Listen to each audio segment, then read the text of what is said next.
Talk to me, talk to me, talk to me. Your magical kiss can take me just so far. Talk to me, talk to me, talk to me. Don't leave me like this, dangling from a star. You set me all aflame, and it's so pleasing. It sure would be a shame if you were only teasing. So my love, before I go, turn the lights way down low and talk to me, talk to me, talk to me.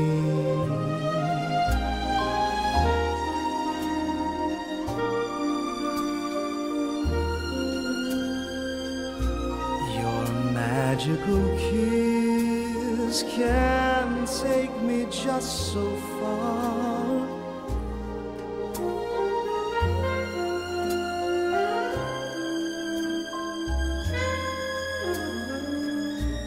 Don't leave me like this, dangling from a star. You set me all aflame, and it's so pleasing. It sure would be a shame if you were only teasing. So my love, before I go, turn the lights way down low and talk to me, talk to me, talk to me.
He's a wacky guy.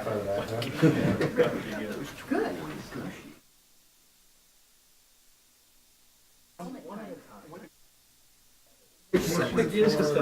Yeah. What's the multiplier? What's the policy behind that?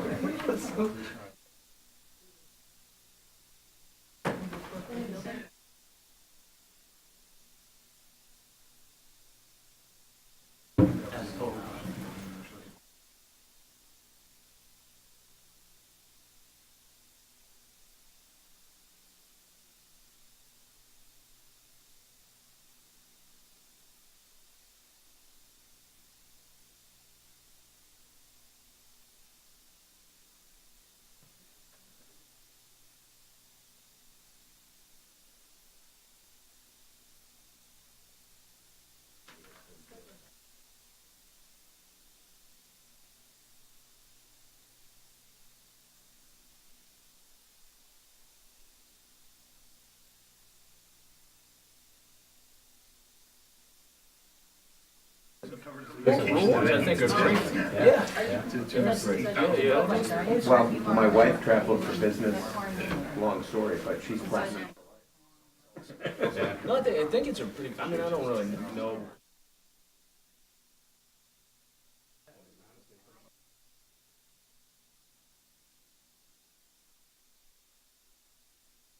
Adam Marriott, you use it, right? And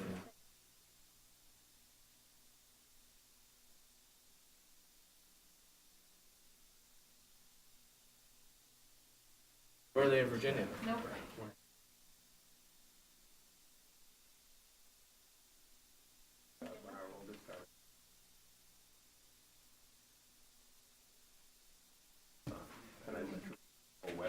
Oh my God. Platinum. Yeah, there you go. Oh my God.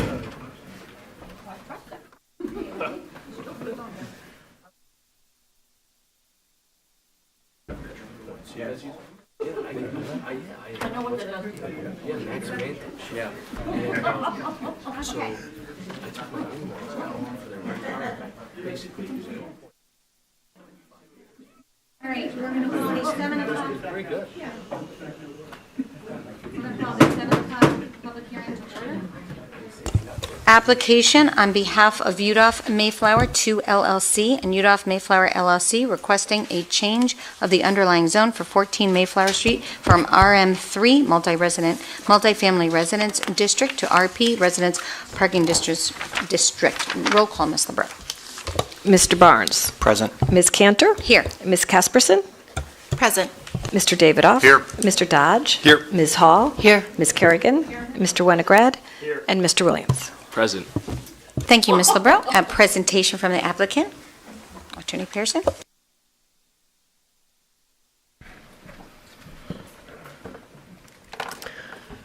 Good evening, Madam Mayor, members of the council. My name is Robin Pearson. I'm an attorney with the firm of Alter & Pearson in Glastonbury, Connecticut, and I'm pleased to be here this evening on behalf of the applicant. The applicant is Udolf Mayflower 2 LLC, the owner of the undeveloped lot at 14 Mayflower Street, and also owner of property that's adjacent to that lot at 1150 New Britain Avenue, which is the site that Tapas is located upon. The request is for a change of zone only for 14 Mayflower Street from RM3, a multifamily residential zone, to residence parking, referred to as an RP zone, to allow 14 Mayflower Street to be used for parking for the adjacent residential and commercial uses that are owned by UDOF entities, particularly Tapas. It will accommodate 16 parking spaces should the application be approved. There is a overlay zone affecting the properties that we're going to be speaking about tonight, called the Traditional Neighborhood Development District, which will remain in place and is not affected in any way by the application that you are considering this evening. I have already submitted a sign affidavit to the clerk indicating that the sign has been posted for the requisite 7 days, and we have transmitted to you, just for reference, because we don't have an overhead. Had we known there was going to be such an audience tonight, we might have done one, but we decided this was a fairly simple, straightforward application, and to speed things along, we would rely on old-fashioned paper. So you have received this evening a handout, which is just a colored version of plans you basically have, except there have been some minor additions, and I'm referring to this particular plan, which is 4 of 5, landscape and lighting plan. And you also have a printout with 3 photographs on it of the 2 of those are concerned with 14 Mayflower Street, and one shows the other property on which Tapas is located, 1150 New Britain Avenue, by which that back parking lot would be accessed if this is approved. For ease, I'm going to refer to the 2 entities, the Udolf Mayflower 2 and Udolf Mayflower without a number, LLC, as Udolf Properties. I'd like to introduce who's here this evening for the presentation. First is Robert Udolf, who is the principal in Udolf Mayflower II, the applicant, and also in Udolf Mayflower LLC, which is the owner of 8 Mayflower Street. And I'm pointing to this handout.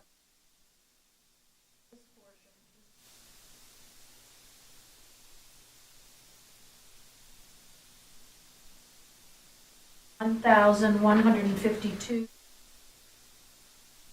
Avenue, as well as 1,000 Tappas site. Well, actually, no, that's owned by Mayflower too. So, Mr. Udolf will answer questions if you have any, but otherwise he is going to listen and keep his fingers crossed and hope that this application gets approved. With me tonight participating in the presentation is Chuck Corsi of Corsi and Company. He worked with Mr. Udolf to go to the neighborhood and other area constituents and present the plan over a fair period of time, soliciting input from them as even before the plans were submitted to this town council, to get feedback and to change the plan as appropriate. He has provided you with an updated report dated October 2017, and he will of course go through that and present it to you.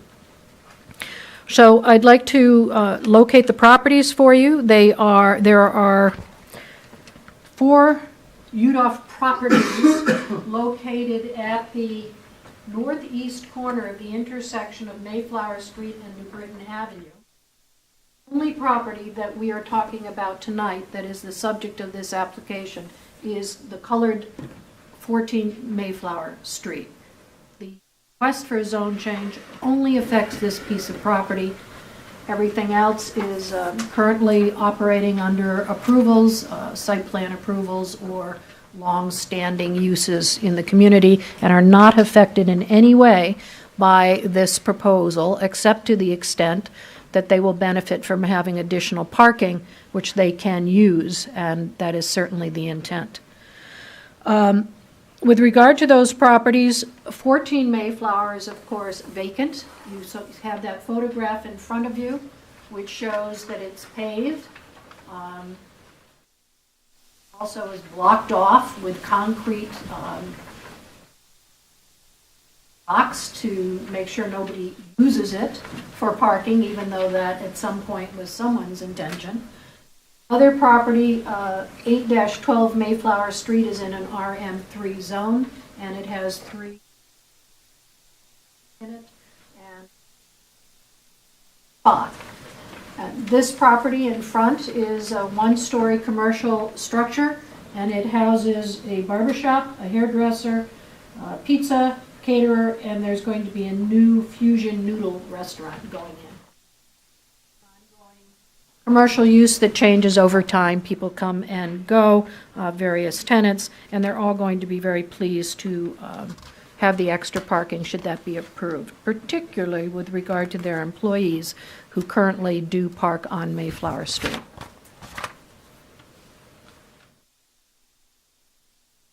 So I'd like to just quickly point out for you the zoning in the area. The 14 Mayflower is an RM -3 zone. These are zoned BS. This business zones. Again, they all have, someone had a sense of humor. They all have the traditional, the TND it's called, the traditional neighborhood district overlay on them. Next to this property, the 14 Mayflower site, is parking and commercial use at the Elmwood Center. So that if this is approved for parking, it will just be a continuation of parking separate. You know, there's not going to be cross use, but it'll be comparable to and compatible with the use that's adjacent on the easterly side. That is in a BG zone and also has that TND overlay and is a special development district. Across the street, I said BG, it's BC. Across the street is BC also, along here. There is condominium. This is RMO over here, and right across the street. Everything to the north, however, is single family. There is also, anticipating you may ask, a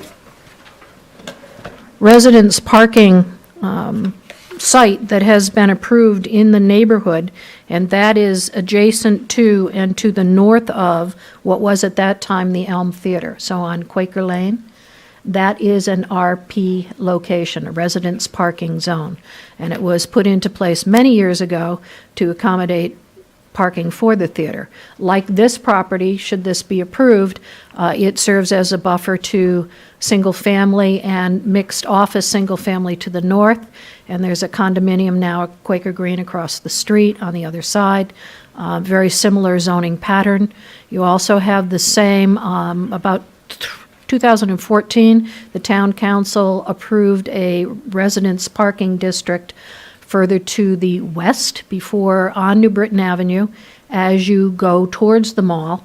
It's at the intersection with South Main Street and is located, it served as a parking, additional parking where, let's see what used to be there, Blockbuster Video, if that helps you locate it. Now it's the Verizon facility.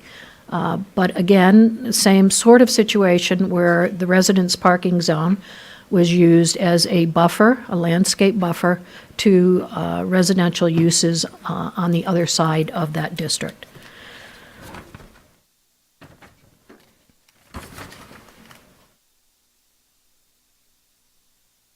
So just as those uses were approved or the residence parking zoning was adopted, in the past, for similar situations, we believe that it is also equally appropriate at this particular location.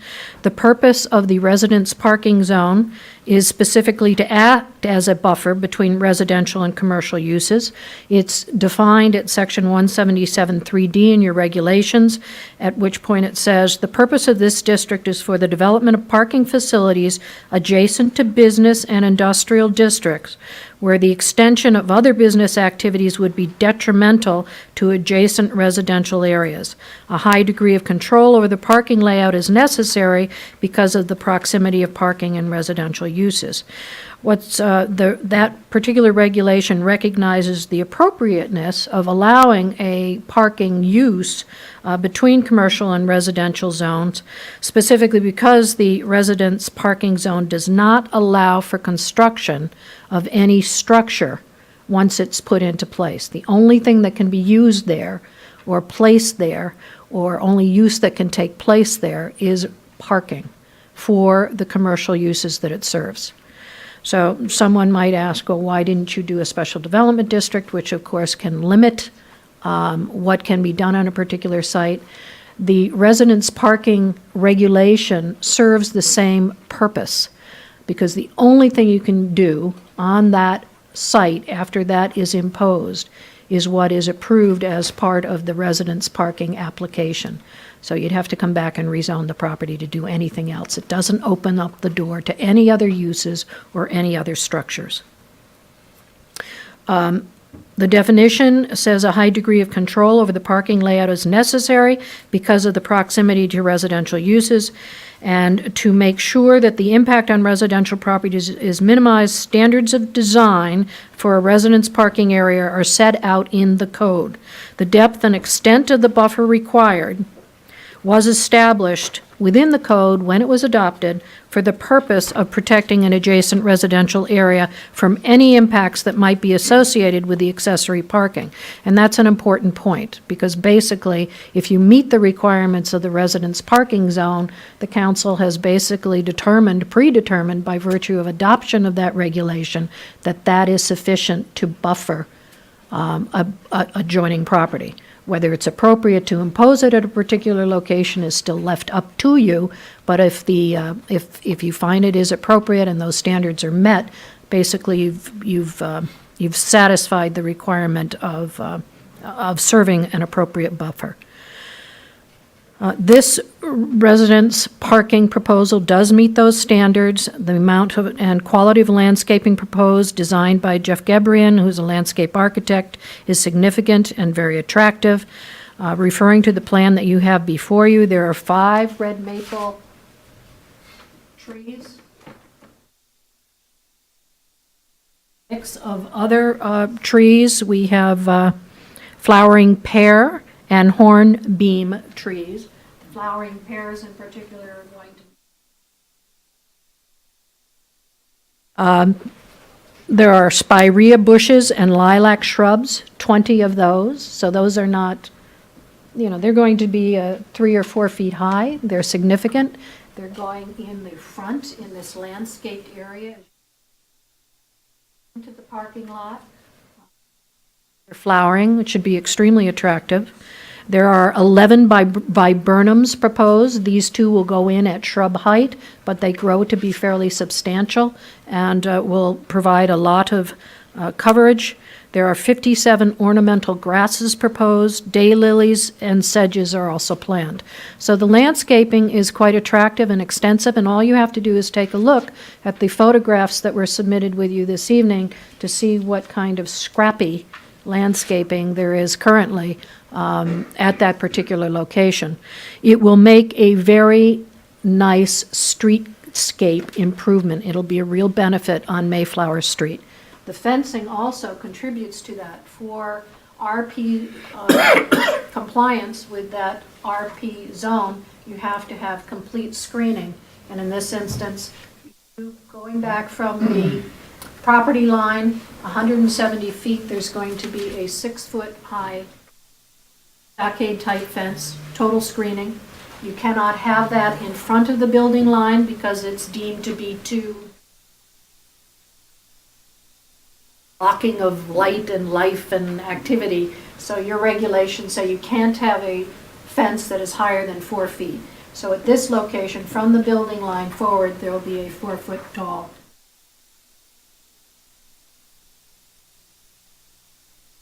landscaping that's proposed.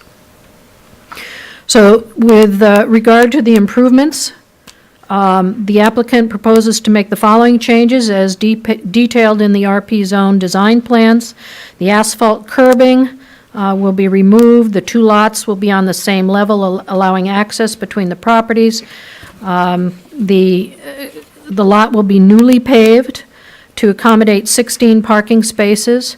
The addition of a fenced dumpster enclosure at the end of the lot furthest from Mayflower Street will be a positive addition. Right now, everything sort of floats out in the open.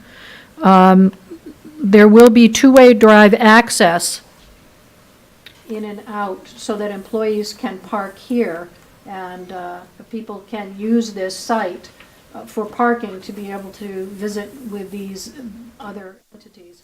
However, there will be no change in the one-way drive-in pattern for tapas. I should also add one other thing. This is the only part of the application that's pending before you, but there is a site plan application that's also pending to make certain changes I'll get into later. Irrelevant for this particular consideration, but you should know that that is also going to take place, but it cannot happen unless this zone change to RP is. But that's pending and it's being reviewed by town staff now. I mentioned the fence to you already. That replaces the chain link fence. It will serve as a complete buffer. We've talked about the extensive landscaping and the type of trees and the one-way traffic flow through the Tapas site. 2 downlights are proposed within the landscape buffer, and they have been designed to ensure no lighting will leak onto the residential property to the north.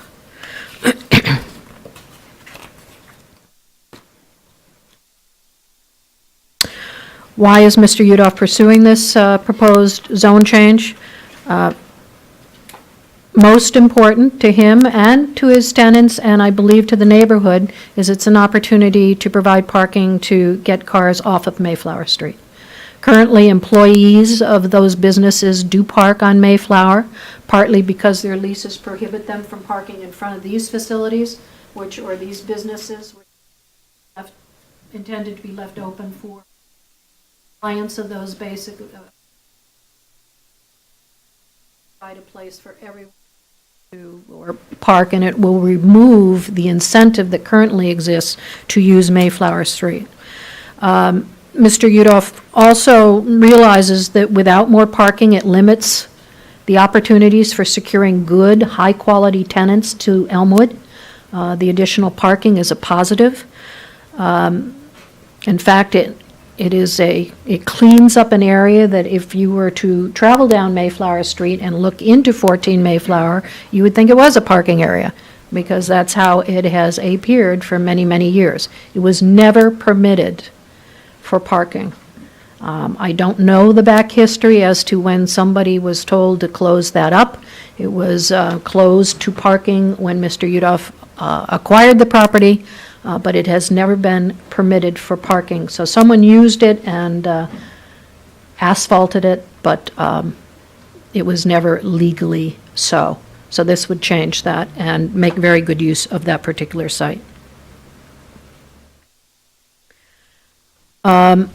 I mentioned why that's positive. It removes the incentive to park on Mayflower, and it allows for very good traffic circulation through the existing sites. I'll mention one other thing. When the applicant went to DRAC, Design Review Advisory Committee, to take a look at this, the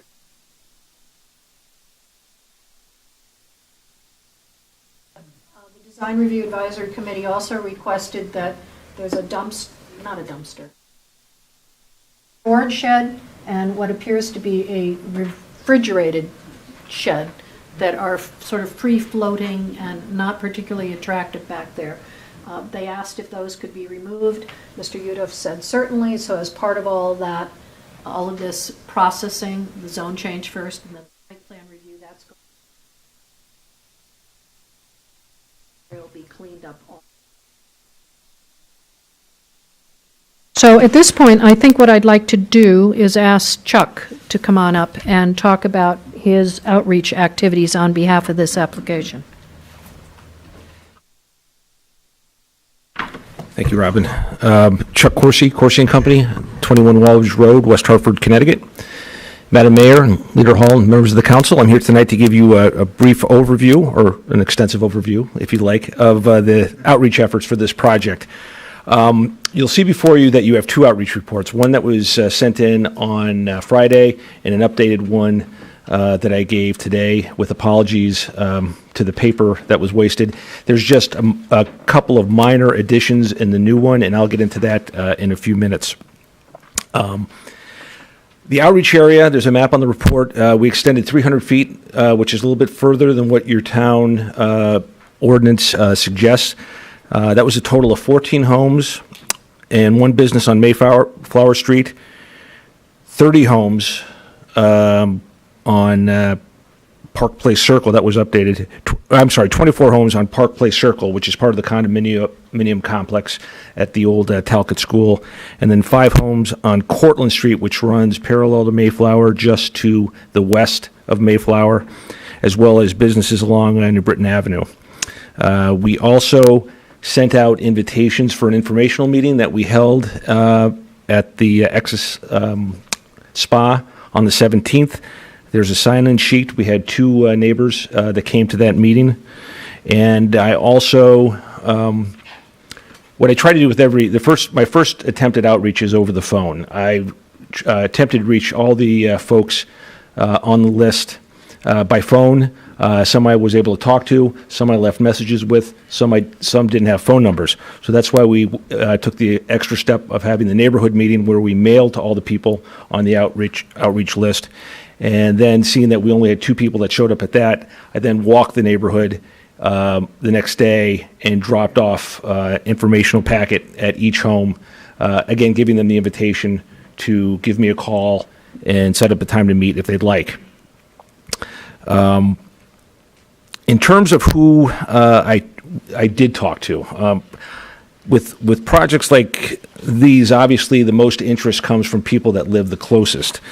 And you can see from your outreach report that the two, I call them the two Joannes, two very nice women who live across the street from the site on Mayflower, Joanne Deming and Joanne Chrysolisis.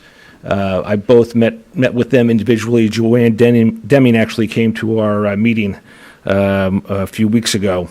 And again, the purpose of outreach, I'm not trying to go out there and convince people that this is a good project. My job is really to go out there and find out what people are concerned about so that we can make needed modifications and changes to respond to people's concerns before we get to a public hearing like this. So I'm trying to find trouble, stir up some trouble, and find out what people are concerned about. And the concerns that both Joannes have were not really with the proposed plan, it was with the existing conditions. They complained that it was dirty, there was a lot of litter, you had those Jersey barriers there that many folks had decided to use as their own front porch at many times, which really bothered them. So they were, I don't want to characterize how they felt, but I can tell you with all certainty that they were pleased that it was going to be cleaned up. They wanted to make sure that the area was going to be cleaned up. Mr. Udolf and I know Mr. Udolf on his own, we met a few times with Carmelo Margo, who is our neighbor who directly to the north of the property. And Carmelo's here tonight, so I don't want to speak for him, of course. But we did meet with him many times, and changes were made to the plan in terms of lighting and landscaping based on his input, and that's something we certainly appreciated. So the outreach report that you have from today compared to the one that was on Friday, I received 2 calls since the 20th, October 20th outreach report was done. One was from a William Hennessy who recently bought a home at 1164 or 6264 New Britain Avenue. And he called up and he offered his support, which is something, quite frankly, that I don't often hear. And he said that he was going to send an email into the council. He actually sent me a copy, and that's in the report as well. The other call I received was from Charlie Hilborn. And you all know Charlie. Charlie's worked very hard. He's a business owner in Elmwood, but he's also done a great job in Elmwood in bringing, I think it's 61 planters that he brought to Elmwood Center. So beautification is really at the top of his list. And we had a very long talk, and he told me that I was free to tell you that he said anything that beautifies Elmwood is something that he's all in favor. And Charlie, actually, by the way, you can't see it on the map. He lives in the condos here, and I believe he's actually the closest condo member. So we did reach out. There's about 5 condo buildings that are within the 300 feet.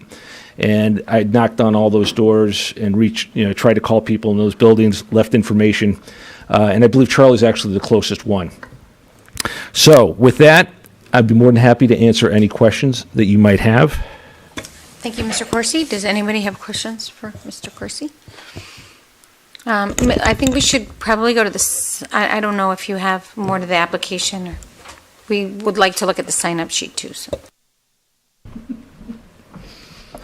I will take that as a suggestion to be brief. So,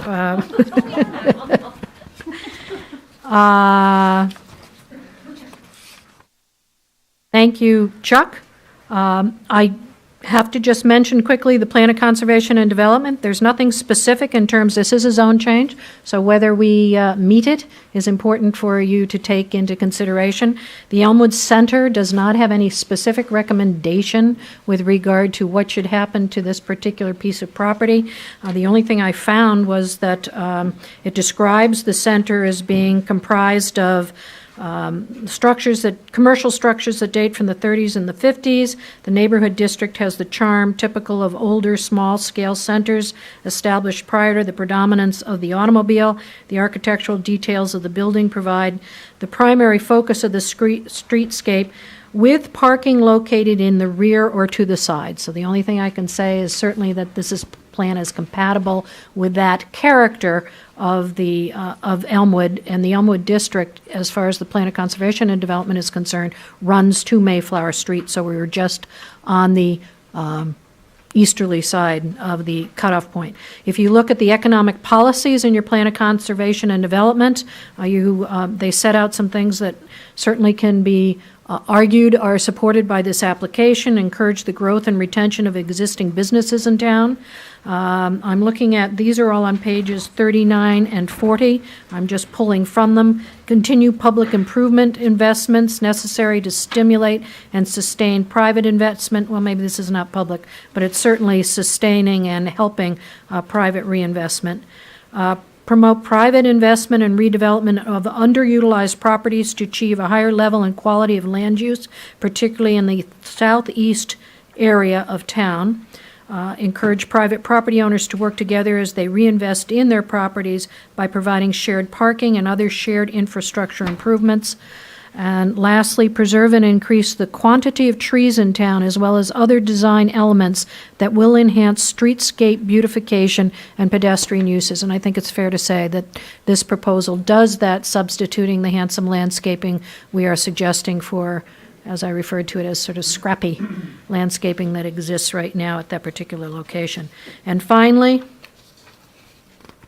staff reviews. You do have in your materials, I'm sure, recommendation from the Town Plan and Zoning Commission, which was a unanimous recommendation, 5-0, in favor of this, and they found it consistent with the Plan of Conservation and Development and with the purpose of the Residence Parking District. Engineering said we find the proposed zone change acceptable. The zoning enforcement officer said there are no zoning concerns with this request for a zone change from RM3 to RP at 14 Mayflower. The planner said staff notes that the requested rezone to RP is consistent with the purposes and definition of the RP zone, and if your request is approved by the town council, the future development of the parking facilities as depicted on the submitted plans is subject to site plan review, which has been submitted concurrently for review, which I mentioned to you. Fire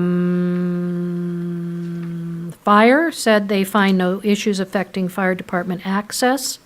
The police department said they had no concerns, and tonight, as just before this hearing began, Mark McGovern indicated to me that he'd had a conversation with the fire chief, who had said the police would welcome this site being improved and built out and lit. Dark spots are on a streetscape are not a positive for the safety overall in a particular neighborhood, so they liked it.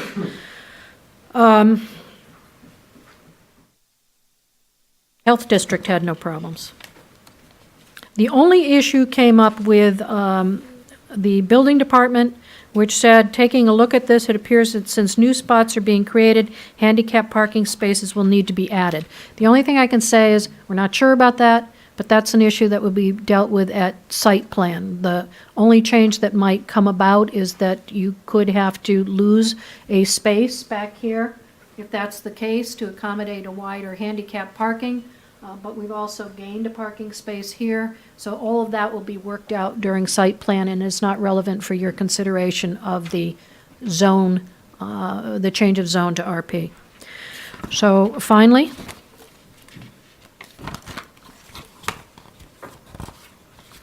just like to take you back to what you need to consider when you consider this application and decide it. Really what you're looking at is whether the residential parking district is appropriate for this location. And I think it's fair to say that the purpose of the RP zone is to serve exactly this type of situation and to create parking with landscaping and screening that will act as a buffer. I indicated to you that the standards are met. We have a complete screening wall. And we've proposed a very attractive and generous mix of deciduous, ornamental, and flowering trees, shrubs, grasses, and plantings framed by a handsome fence. So it's been favorably reviewed by staff, by the other two agencies that consider this, and we'll hope you will look favorably on this request for a change of zone to RP. Thank you. Thank you, Attorney Person. One quick question. DRAC was not necessary because there was no site plan, right? Approval. Did I not mention DRAC? I did not hear. I didn't put it in there. We did go to the Design Review Advisory Committee. They did DRAC. It was unanimously supported, and that's where the only thing they asked was that we consider getting And not relevant to the zone change, but they had no problems Okay, with the but we don't, application. I don't, and I don't know if there was not a letter in the record that we could find. We were looking, I don't know if there is. It one. would, it's only required for site plan review. It's not required for pardon me? STD. It is for SDD, but this is not an SDD. So it's only. Right, that's what I it's meant. not- I knew yeah. it was reviewed by DRAC, but I Okay. didn't have a letter, so I. Thank you for Thank you. helping me clarify that. Okay, thank you. All right, Mrs. Hall, I know I had a question, but why don't we get comments and then we can.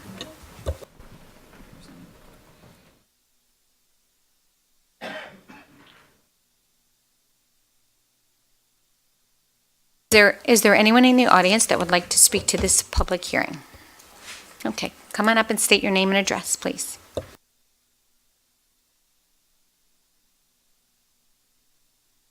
My name's Allison Quinion, and I live on 91 Mayflower Street.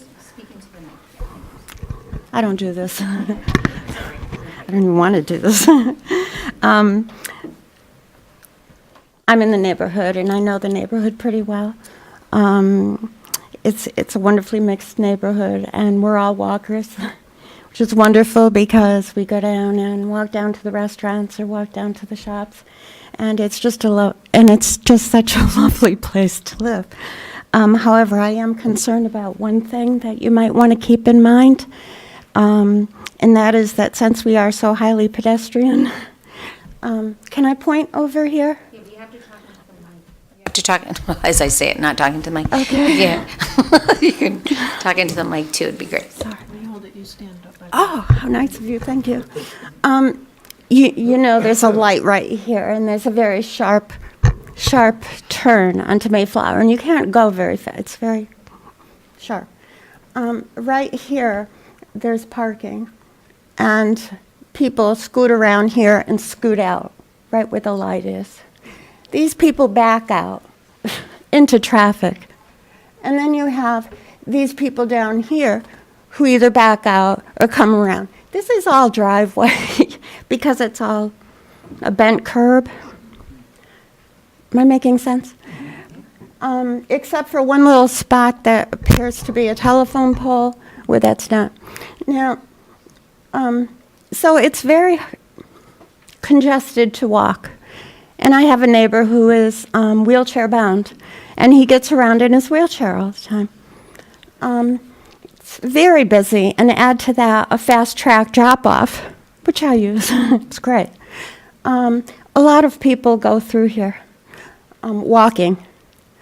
Now it's tricky enough, but they're going to put one more drive. You know what I'm saying? So that's my only concern, really. I noticed on the front of Tapas, if you Google it, it'll show you on Google Map, that they have a sign in front of Tapas which says to park in that huge Pepe's parking lot. And I thought, why on earth would they need another one? But maybe it's not theirs. I really don't know. Thank you very much. Thank you. Is there anybody else that would like to speak? Okay. Oh, come on up. I live on Mayflower. Thank you in the mic, Sorry. please, yes. My Your name is name and address. Shelley Sinlin, 44 Mayflower Street. I live in the area that would be impacted. I guess my question is, it sounds like a great idea, anything to improve the neighborhood. My question, though, is will there be a traffic study? Because my daughter already walks on Mayflower every day to school, and cars fly by there already, and that would be my concern. How big is this parking lot going to be? How many cars will be there? And does this mean it's another avenue to just exit on Mayflower and fly down the street? I mean, I really wish we could have police officers there watching a little bit. I'm out there half the time telling people to slow down. So that's my concern, is where does this end as well? What if somebody else wants to change zoning? Is this opening up Pandora's box for that?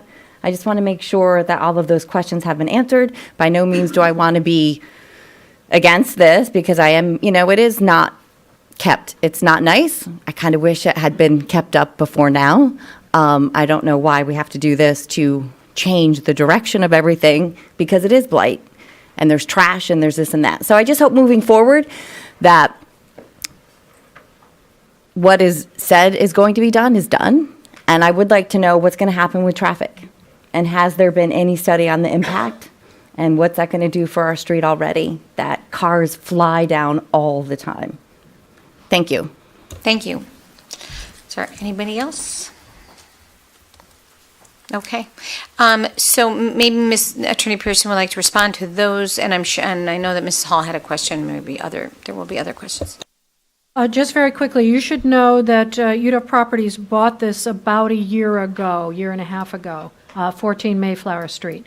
So the condition of Mayflower Street, if it's a concern, has certainly been something that was attendant to a prior owner.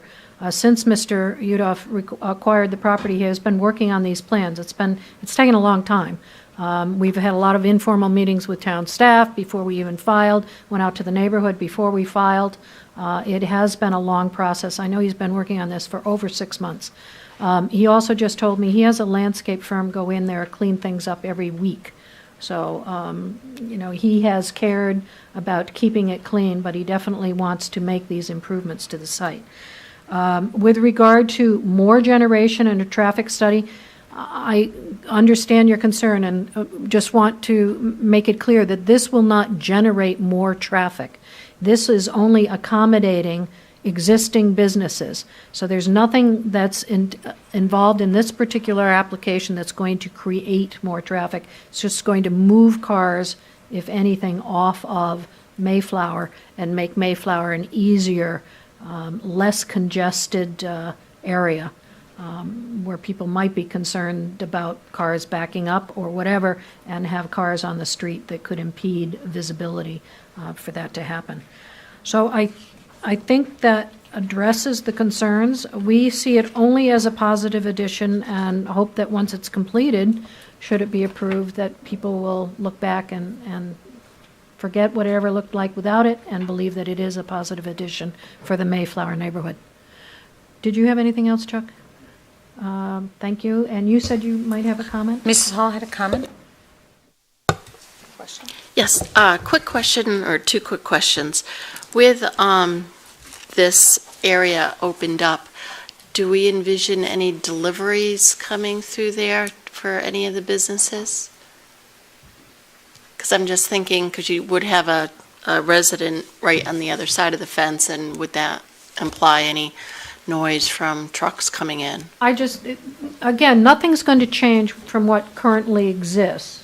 So, except for nobody could drive in there in terms of the before. businesses. Yeah. So the types of vehicles that are getting to the site now would be the same.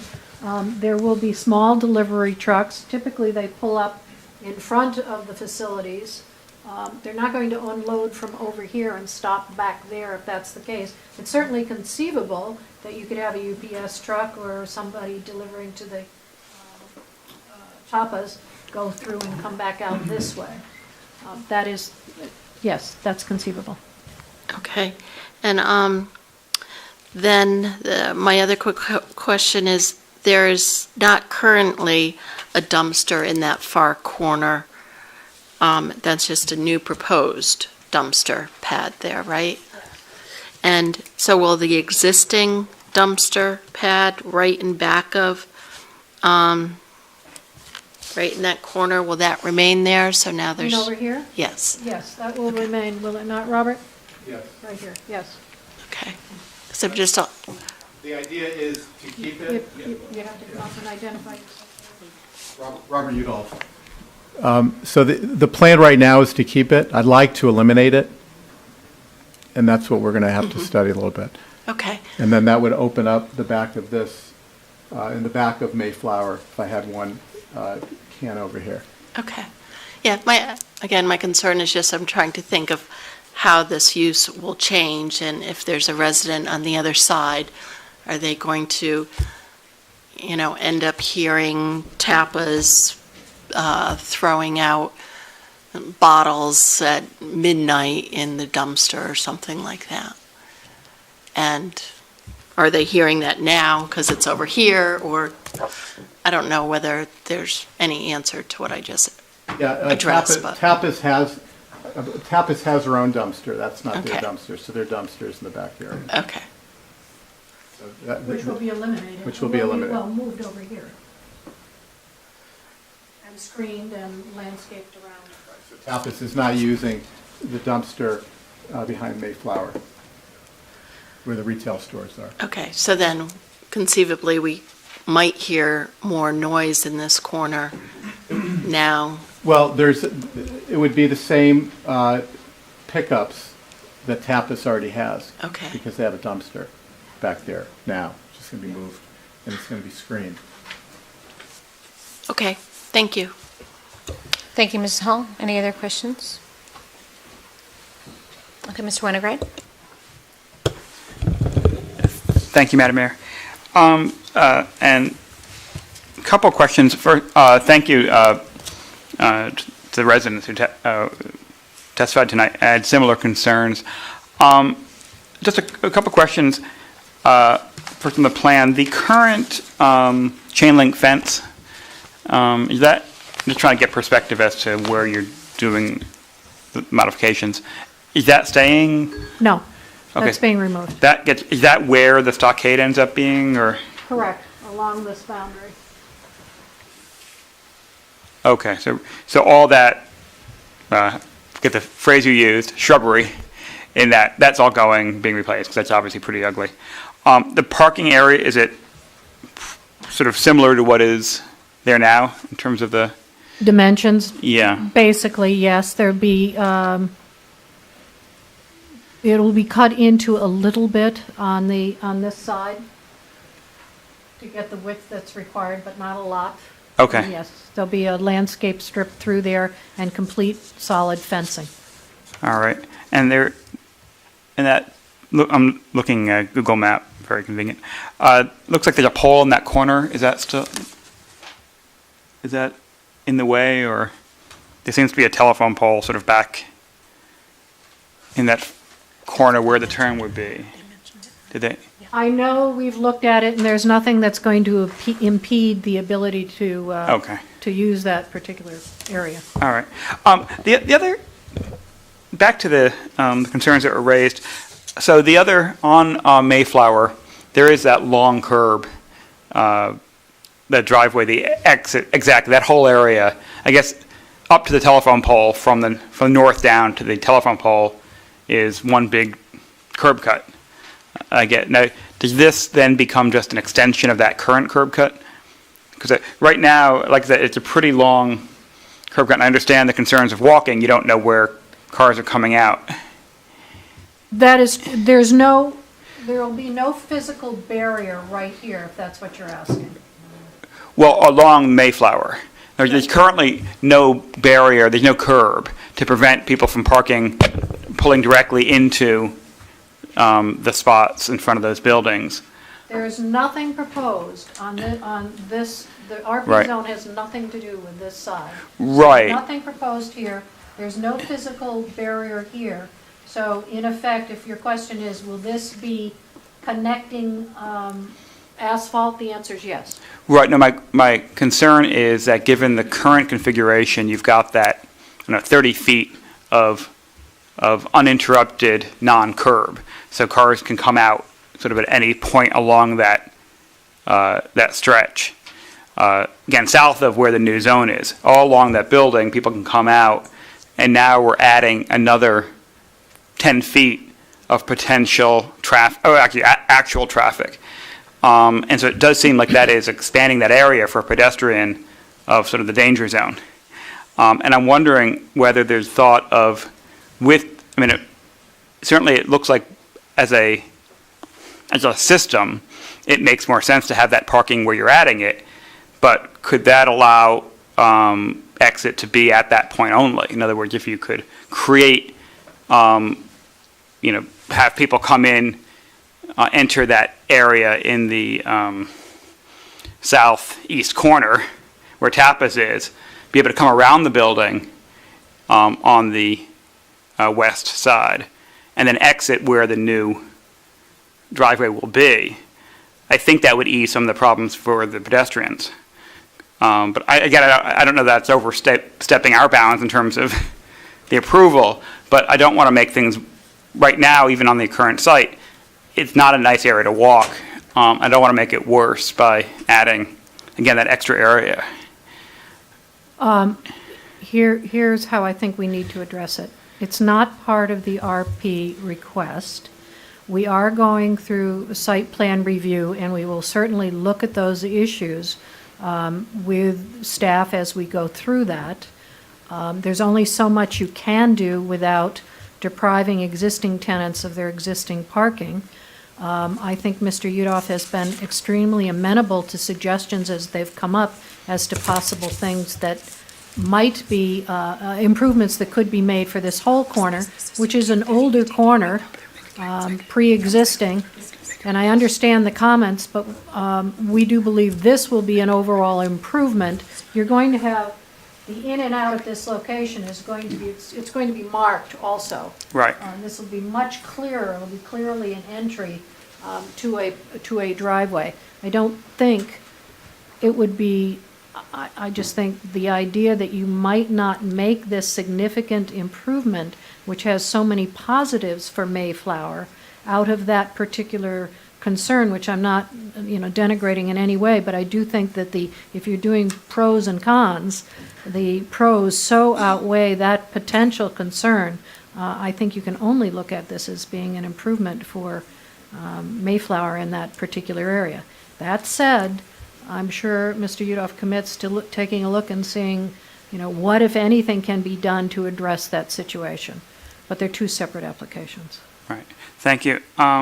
Just two other quick things. One, I understand that you're new to the property, so you don't get the blame for the current condition.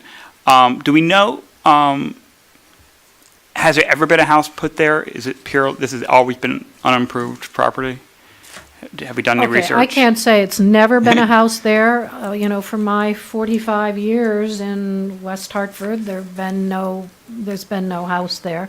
I don't know if everybody's shaking their head on my team, saying they're not aware that there ever was a house. And I did mean to mention in my presentation, I expect that it's not ever going to be a location in which somebody wants to build a single-family house also. Right. So this is a positive use. And that was my understanding. I mean, just philosophically, I don't want to encourage anyone to let multifamily homes, which I believe, to go into disrepair, and then offer some other solution as something better than what was created. This is certainly not the case here in terms of Mr. Udolf. But again, as a general matter, the fact that a property has become blighted doesn't win points for then the improvement. And just one other question, and again, I suspect that this is, again, because this is the type of zoning change this is, rather than SPD. Are there any consideration toward bike facilities in the new area? As we're adding parking, I'd like to see other transportation options as well, and I don't know whether or not there's room, or even if it's appropriate, to ask about bike facilities. I can tell you that it was very tight fitting in two-way traffic at that in that parking lot, and still meeting the requirements of the residential parking district for landscaping and planted area. Again, something we can look at, but I would think the better place to have bicycle racks would be closer to one of these uses. I agree. I mean, and again, I that was where I was kind of thinking of it, and I understand that this is not the part that's being changed, but I assure you, we'll look at the possibility. But it does seem something we should look at as a whole, as we're adding parking for residents. For the employees. Again, if the other way to relieve some of the parking pressure is by better bike facilities. Yep. Thank you. Thank you, Mr. Winograd. Ms. Kerrigan, please, Kerrigan. Okay. Thank you, Madam Mayor. Just so I understand what we're talking about here with respect to the RP request, on Mayflower, where the traffic is coming in and leaving, that will be new. Right now, there's no traffic coming and going. Correct. So if I lived on Mayflower, I'm certainly going to see an increased traffic going in and out that I hadn't experienced before.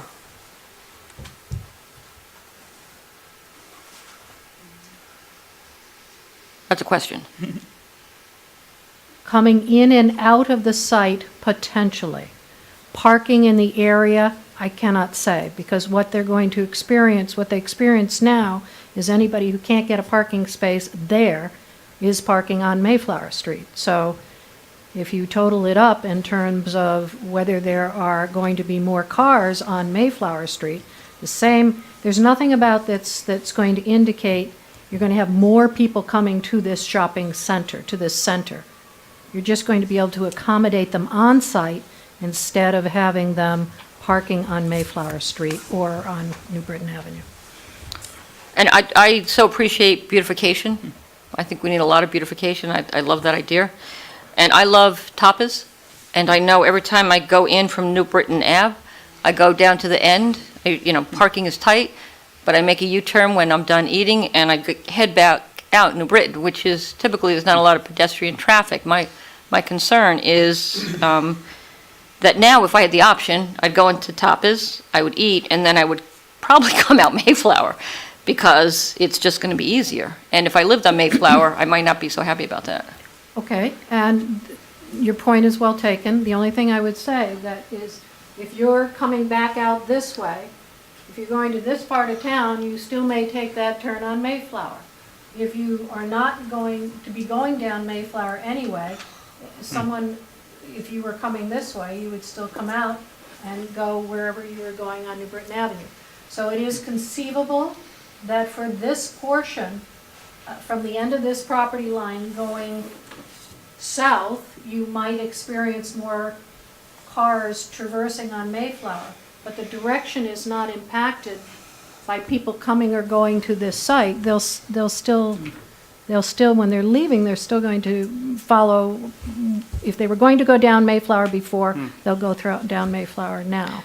Oh, yeah, and I'm not inferring that at all. And I'm not inferring that more individuals will go now because of the flow of traffic. My concern is if I lived on Mayflower, I think I might experience an increase of traffic coming out of that parking lot. So I'm Certainly from this point, going this way, yes. right, okay. So when you went through this planning, and I appreciate the fact that it's gone through all the appropriate measures to get agreement, was there any discussion so as to avoid increased traffic on sidewalks where people live, to have it as it is now, so it's two-way from New Britain? So if I still park down there where the beautification is, and I want to leave, I just back up and come out New Britain. And my bigger concern is with respect to deliveries for tapas.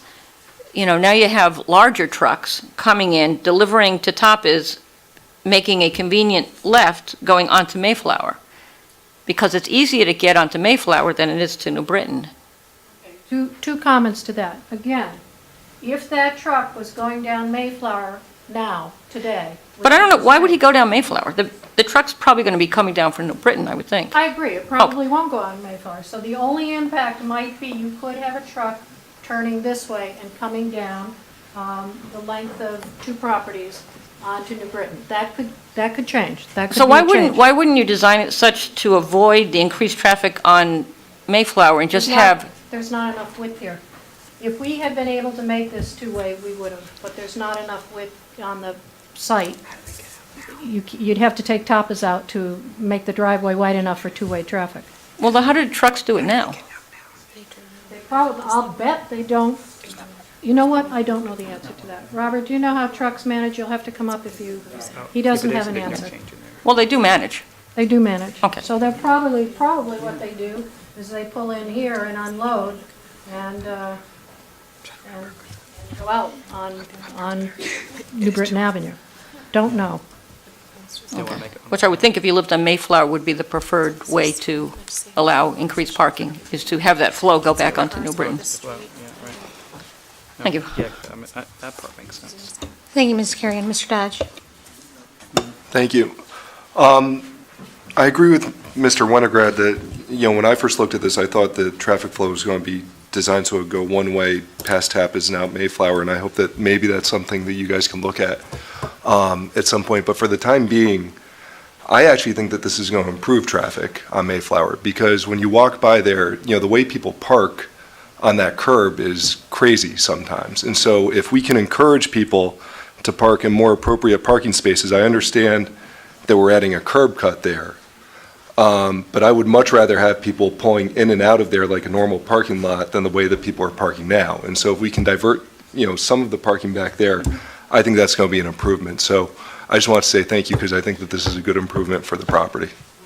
I appreciate that. I would also like to, just a personal note, when I had a house on Prospect Avenue, the thing, and I know you've heard this from neighbors, the thing I hated most was people parking on my residential street in front of my house, making it difficult to get in and out of my driveways, making it difficult to see at times, balls going between cars as my children played in the front yard. More than anything else, residents dislike parking on the street in front of their house unless it's by them or one of their relatives or one of their guests. So this takes away that, and I would hazard to say it's probably something you've heard a lot about from various constituents because people don't like it. So I think that this will actually be a real improvement for people who reside on Mayflower as a result of getting parking off their street, parking that's there all day, or people coming and going, employees coming and going in shifts. And there is that possibility for that single truck that comes twice a week to deliver to Tapas or once a week to deliver to Tapas, now going down Mayflower where it didn't before. But again, pros and cons, the overall benefits, I think it's fair to say are clear, and there's not a single negative staff report or P&Z or Design Review Advisory Committee analysis that indicated this is not a positive application. So I hope we've been convincing and you're able to approve this application. We do believe it's going to be a positive one for Mayflower. Thank you. Any further questions? Mr. Barnes. Yeah, one final quick question here. You mentioned the homeowner at 20 Mayflower, Mr. Magro, yes. And I see in the report that he was contacted, he did a site review, etc. Has he taken a position since he is the direct abutter and will be looking at that fence? Has he voiced an opinion?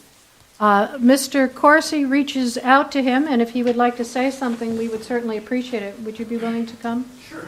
Thank you. You have to identify yourself. Carmelo Magro, 20 Mayflower Street. I've actually spoken to Udolf and, Chuck, on as far as the fencing, the concerns that I did have.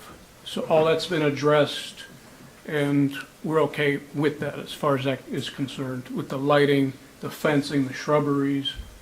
And biggest thing was the light, because I've got a window right there. Mm-hmm. I didn't want that light shining into the bedroom. But as far as that, no other concerns. So you're okay with this? Mm-hmm. Very good. Thank you. Thank you. Any further questions?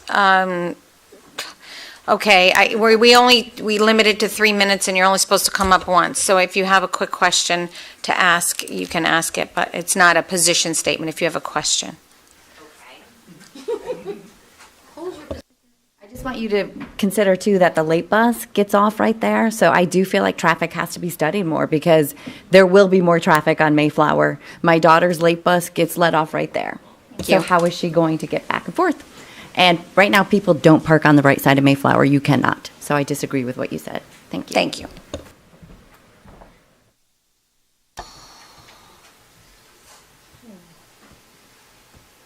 Can I ask a question? Ms. Carey. Thank you, Madam Mayor. And I don't want to drag this out. Is it possible to ask the question of the gentleman that lives on Mayflower? That gentleman right there?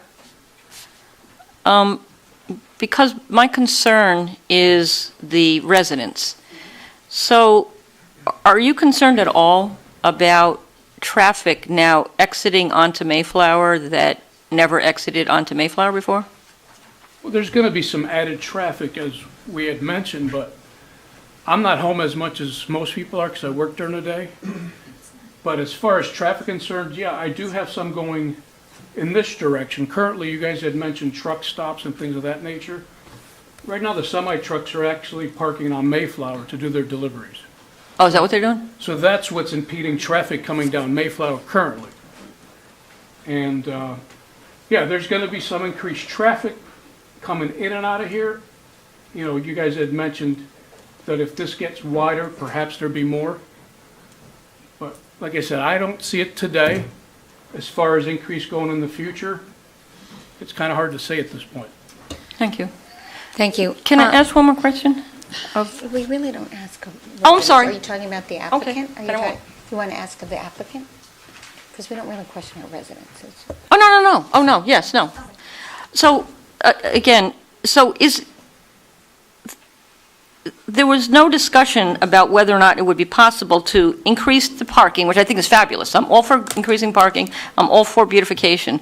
But to have it the way it is now, where you come in, you make a U-turn, and you leave, just to continue the flow of traffic the way it is. So it doesn't affect the flow of traffic on Mayflower, but at the same time, it increases parking and also beautification. The problem is, that is not a design that town staff would find acceptable at all. For two-way traffic, and that would still be two-way traffic, if you go this way and you turn around, you've got people coming in and people leaving at the same time. For two-way traffic, it cannot be accommodated in this area.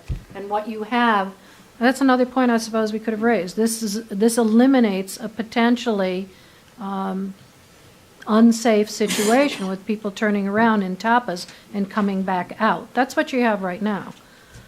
This alleviates that. So in many ways, this is an improvement. That's another to go into the pro column. Has there ever been a problem? Because, I mean, I love tapas, so I park there, I turn around, I come out, I've never experienced a problem. Is there a problem there? I have no idea. Okay. But two cars coming in at the same time are not going to be able to navigate that driveway. There just isn't room right now. Gotcha. Thank you. I was wondering if we could have Mr. McGovern ask about the addressing the late bus, and maybe, I don't know if there's something with the walking or pedestrian. Mark McGovern, Community Development Director. Again, we don't have a site plan application yet, and so some of these questions are things that we would do during our normal course related to a site plan application should this RP zone request be approved. Engineering would look at the turns and things. We will absolutely follow up with the Transportation Office to look at the location of bus stops and so forth. We do that through the normal course of our site plan review process. Thank you very much. Is there any other questions? Yeah, I just want to make sure I understand this, Mark. Ms. Oh, sorry, go ahead. Okay, Ms. Go ahead, Kerrigan, go go ahead. ahead. Well, Ms. Casper has a chance Absolutely. to, so, would you like to go, Ms. Casper? Thank you. So this is really directed to the applicant. What I see it as really simplifying the traffic on that corner. Instead of having everything go in and out of tapas, we're looking at now potentially having a one-way system going around the building. The current businesses that have parking will maintain that parking. We are increasing parking for the residents on the street. We are no longer having as many people on the street, so that when we will possibly have more opportunity to have a bus stop possibly a little bit away from that, as we can look further into that, and then thereby making the whole corner potentially safer, is the way that I'm understanding. I'm not sure you addressed a question to me, but I'm pleased to be able to say I concur, because I do think getting parking off the street can only be a benefit to the safe, use of Mayflower Street in that vicinity. So yes. And we're getting beautification as well. Yes, you are. Thank you. Thank you, Ms. Casper and Ms. Kerrigan. Promise, last question. I'm sorry for being so annoying. Mark, so let me just make sure I understand what you're saying. Is we could approve this for an RP zone, and then we can discuss whether or not it's fitting to have two-way traffic coming onto Mayflower? Is that what you're implying? No, I was implying that it's the town planner's authority to approve a site plan application, which would have to be in compliance with the requirements of Chapter 177. And we also look at the operations of the plan as well and involve other departments to look at operational issues. I will take this feedback about bus stops and traffic flow, and make sure that's part of our review, which will include planning staff, engineering staff, and other departments as necessary. And then there's a possibility that perhaps the plan as we see it might be revised? Well, yes, absolutely. This plan could be revised. Again, this request is simply for the zone change, not for a specific site plan. So as part of our process, this might be revised. Absolutely. That's an important piece of information. Thank you, Mark. I appreciate it. You're welcome. Thanks. Thank you very much. So this is a very separate thing. This is a zone change to add 16 spaces, not the site plan. Okay? The only thing I'd add a caveat to that, though, is that the standards for the RP zone still have to be embodied in whatever site plan ultimately is approved. So the landscaping, the fencing, all of that does have to remain and is not going to be changed through site plan review. Okay, that's Now I'm just plain confused. No, I mean, the RP zone requires this buffer. Okay, If yeah. you approve this, it cannot be eliminated through site plan. It would then not conform to the residential parking district requirements.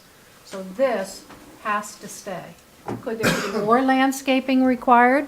Arguably, yes, but you can't reduce the amount of landscaping and fencing that are on that plan because that plan currently adheres to your requirements for the residential parking zone.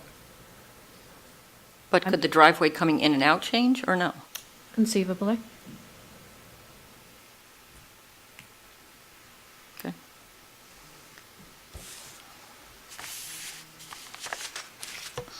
All set?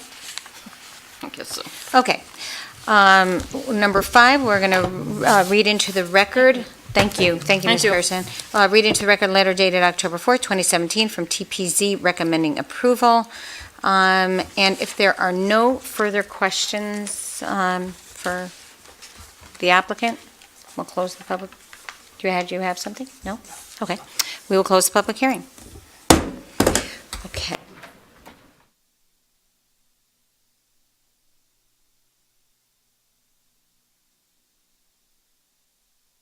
Okay, this is our 7:15, we're only an hour behind. Public hearing, I'm calling to order. Ordinance establishing definitions for and permitting for experiential recreation and restaurant facilities. Roll call, Ms. LeBreau? Mr. Barnes. Present. Ms. Cantor. Here. Ms. Casperson. Present. Mr. Davidoff. Here. Mr. Dodge. Here. Ms. Hall. Here. Ms. Kerrigan. Mr. Winograd. And Mr. Williams. Present. Okay, number 3 is for us to make a motion. We are continuing this public hearing to November 14th at 6:45 in the Legislative Chamber. Our town manager is away at a conference, and we needed him here to go through this. So we are going to be continuing this hearing to November 14th. So I'm making the motion. Second. Motion's been made and seconded. All those in favor? Aye. All those opposed? Motion carries. If there's a sign-up sheet, we will encourage people to sign up again on November 14th at 6:45 p.m. Okay, so we will close that public hearing. Up some time, 7:20 public hearing. Ordinance amending certain standards and creating new incentive-based zoning standards applicable to the Central Business BC Zone. Roll call, Ms. LeBreau. Mr. Barnes. Present. Ms. Cantor. Here. Ms. Casperson. In attendance. Mr. Davidoff. Here. Mr. Dodge. Here. Ms. Hall. Here. Ms. Kerrigan. Mr. Winograd. Mr. Williams. Present. The pensive pause. Okay. Same idea, same theory. Motion is going to be made, or I'm making the motion to continue hearing to November 14th at 6:45 in the Legislative Chamber. Second. Motion's made and seconded. All those in favor? Aye. All those opposed? Motion carries, and we will close that public hearing. Thank you very much. We will begin the Town Council minute in 5 minutes. Thank you.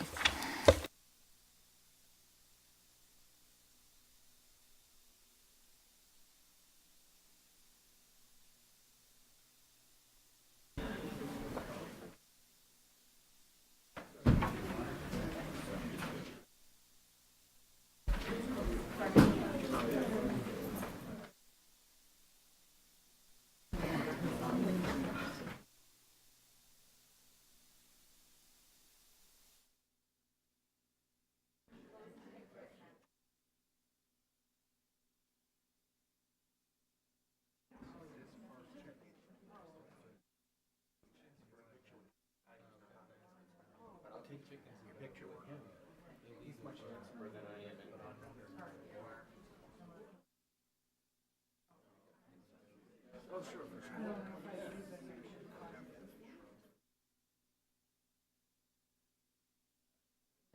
you go to school?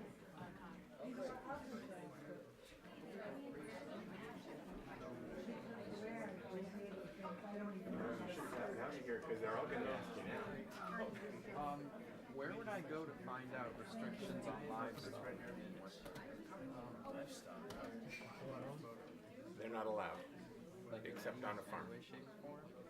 If it's defined as livestock, which is defined by state statute, it's not allowed except on a farm, which is also defined in our zoning ordinances. So if you want to keep what is commonly known as livestock, a cow, say, in your backyard, it's not permitted. Pets, traditional domestic pets are allowed up to, I think we just changed it to 4 dogs, but not traditional livestock. Most people are asking about chickens. No chickens. We did specifically adopt an ordinance not too long ago. The council did allowing for bees, but that was specific to bees. They're the only exception. That was recently? Over the summer. I've forgotten the exact date. I was looking at bees for a while. It was like 4 years ago.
Wait, this is Mayflower?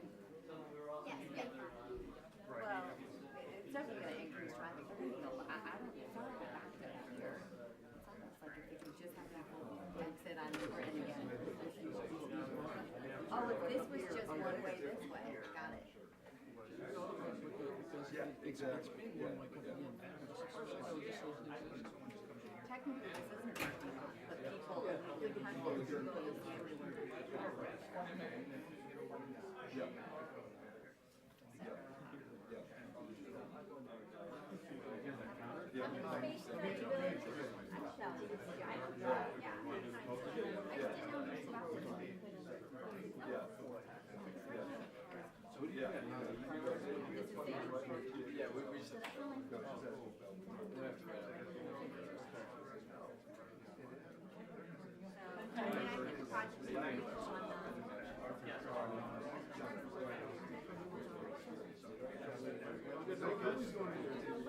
parking lot, but people could have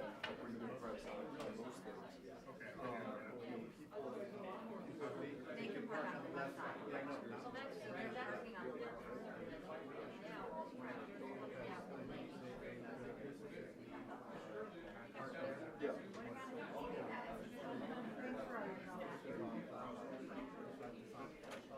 because that would be, right? He said that they went in and then they Yeah. I went to Washington. Yeah, no, we went to Washington. It's yeah, technically there's nothing. So what do they vote? They have something else to remember? Is that the next step? Oh, are you going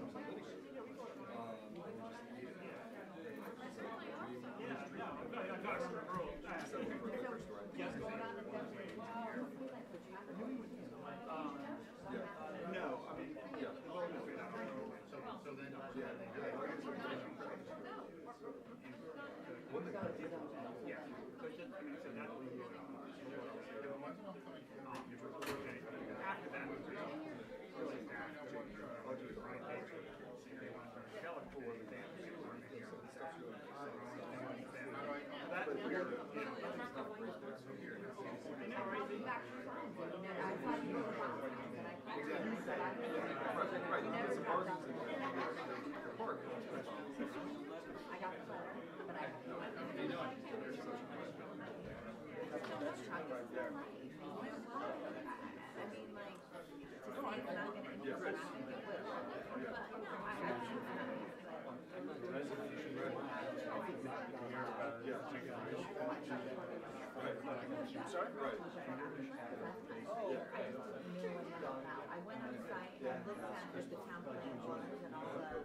Alrighty, we're going to call our 7:30 Town Council meeting to order and start with the Pledge of Allegiance.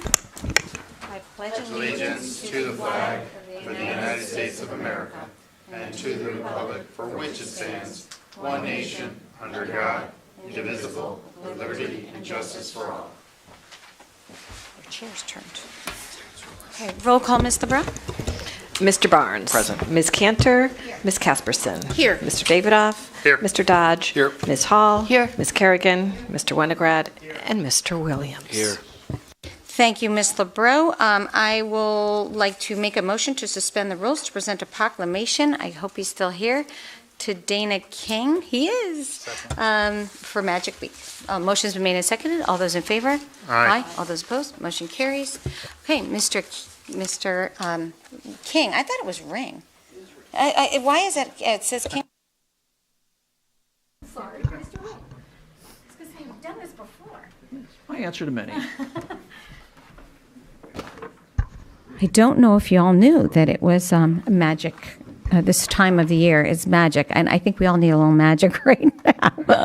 So whereas the Society of American Magicians each year memorializes the deeply mourned death of Mr. Harry Houdini, past national president, on October 31st, 1926, and whereas magic is an ancient and delightful form of entertainment which continues to give much pleasure to the young and old, and as a performance art has demonstrated itself to be a positive activity for youngsters promoting confidence and self-esteem, and whereas the Society of American Magicians was founded in 1902 and granted a charter for the Northern Connecticut Assembly, number 21, now known as the Bill Greenough Assembly, Greenough,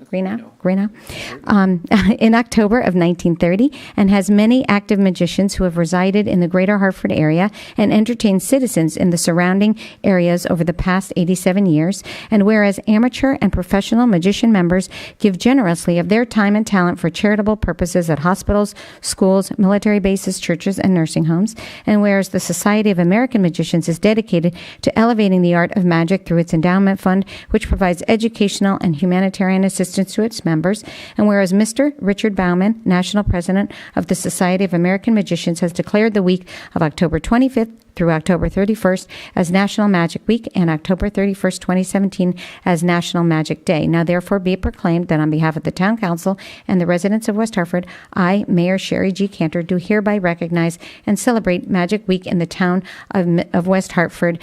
And this is Mr. Ring, who is our resident magician, who often entertains us a little bit. Thank you. I noticed there was a typo in here, and I don't know. I don't know if you want me to take it back. Okay. It said areas right there. Oh. Do you want me to fix that and have it mailed? Just stretch it out. Okay. All right. Very good. Do you have any tricks up your sleeve? I do. Oh, good. Yeah.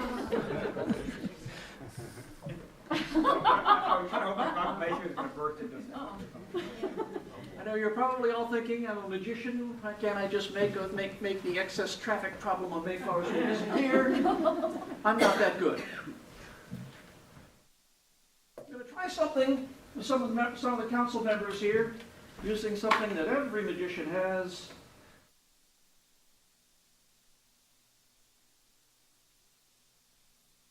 And as many people here, and first of all,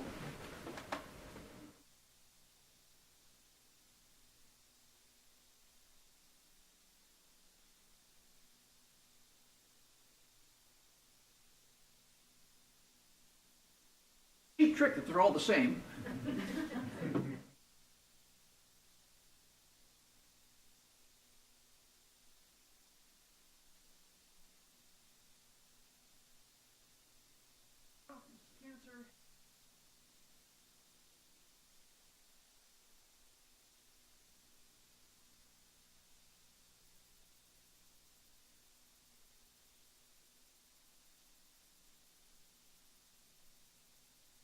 This Team D and this Team R.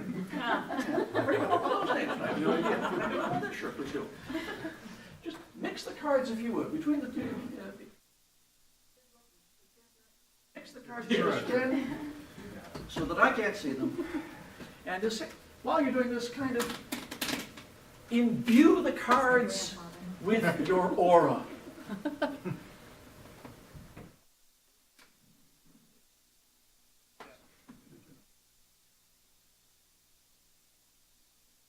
Hand Mr. Barnes, Cantor, spread the cards out face down to Ms. Hall and have her choose one.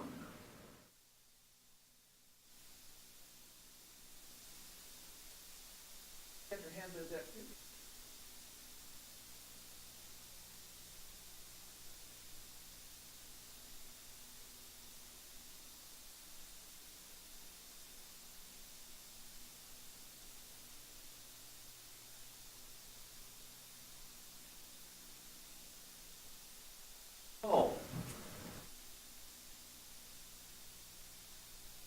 Select any card you like.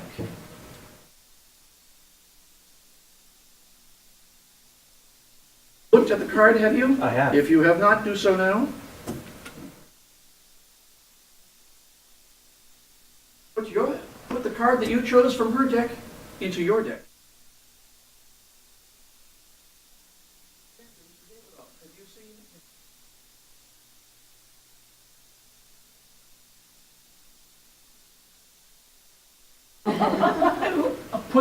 the deck, put the card in that packet? In it.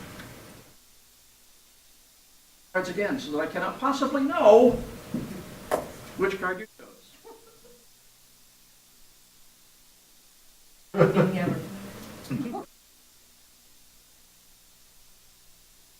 Comes to your house every week. I actually would love it.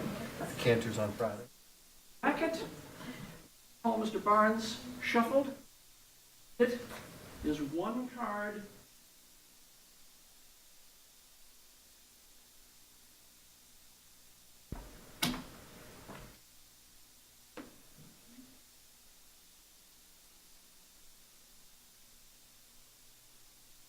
One card from their packet.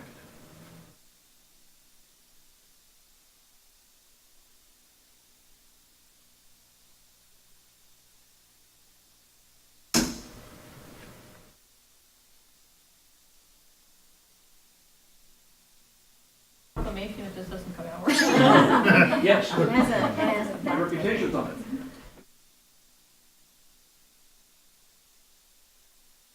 Mr. Barnes. Picture Mr. Davidoff mixed a deck. You chose one card out of it. I think it's this one. Ms. Ketoff, Mr. Davidoff, you selected one card from a deck shuffled by Ms. Hall and Ms. Barnes. It's over there. We're counting on you. Here goes. Barnes, Ms. Hall, what was the card you chose? Hearts. King of Hearts.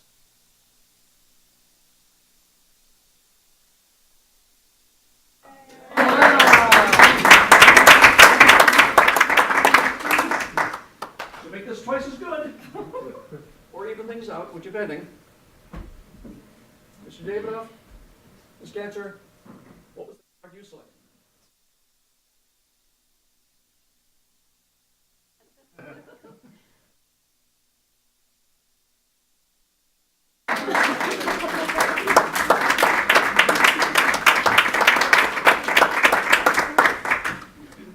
Ladies and gentlemen of the time. Thank you.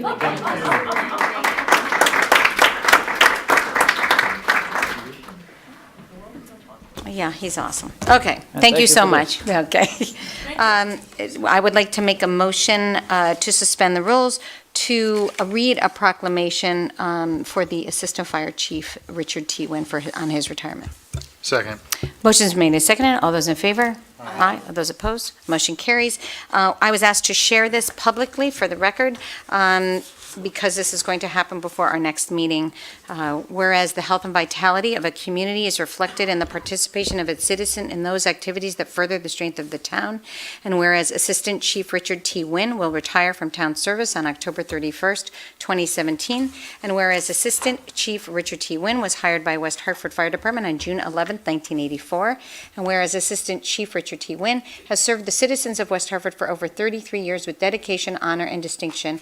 Whereas Assistant Chief Wynn, Richard T. Wynn, enhanced the department's use of technology in daily operations, digitizing training and maintenance files, providing web-based fire and EMS training at the company and individual levels. And whereas Assistant Chief Richard T. Wynn has held every rank within the West Hartford Fire Department and acted as fire chief. And whereas the education, training, and experience of Assistant Chief Richard T. Wynn will provided for the health and safety of fire department members, residents, and visitors to the town. Now therefore be it proclaimed that on behalf of the Town Council of West Hartford and the residents of West Hartford, I, Mayor Sherry G. Cantor, do hereby extend best wishes, sincere appreciation to Assistant Chief Richard T. Wynn for his dedication and commitment to the town of West Hartford, and wish him good health and happiness, and proclaim October 31st as Richard T. Wynn Day in West Hartford. Thank you so much, Richard T. Wynn. Good to see you.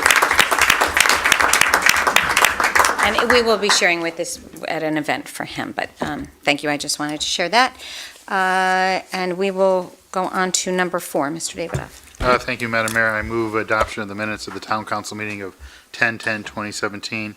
Public hearing ordinance required entertainment licenses for indoor recreation or amusement facilities on 10/10/2017. Second. Motion's been made and seconded. All those in favor? Aye. All those opposed, motion carries. Number 5, the public forum, we had nobody signed up. Is there anybody that would like to speak to something on the agenda that is not the subject of a public hearing? Okay, Mr. Davidoff, you can hand that to Ms. LeBreau. Number 6, Mr. Davidoff. Thank you, Madam Mayor. I move that we place items 16 through 18 on the consent calendar. Second. Motion's been made and seconded. All those in favor? Aye. All those opposed? Motion carries. Number 7, Mr. Davidoff. Thank you, Madam Mayor. I move adoption of an application on behalf of Udolf Mayflower 2 LLC and Udolf Mayflower LLC requesting a change of the underlying zone for 14 Mayflower Street from RM3 Multifamily Residence District to RP Residence Parking District. Second. Motion's been made and seconded. We had a public hearing on this, and we are, and I would bet that some people would like to comment. Are there any comments on this?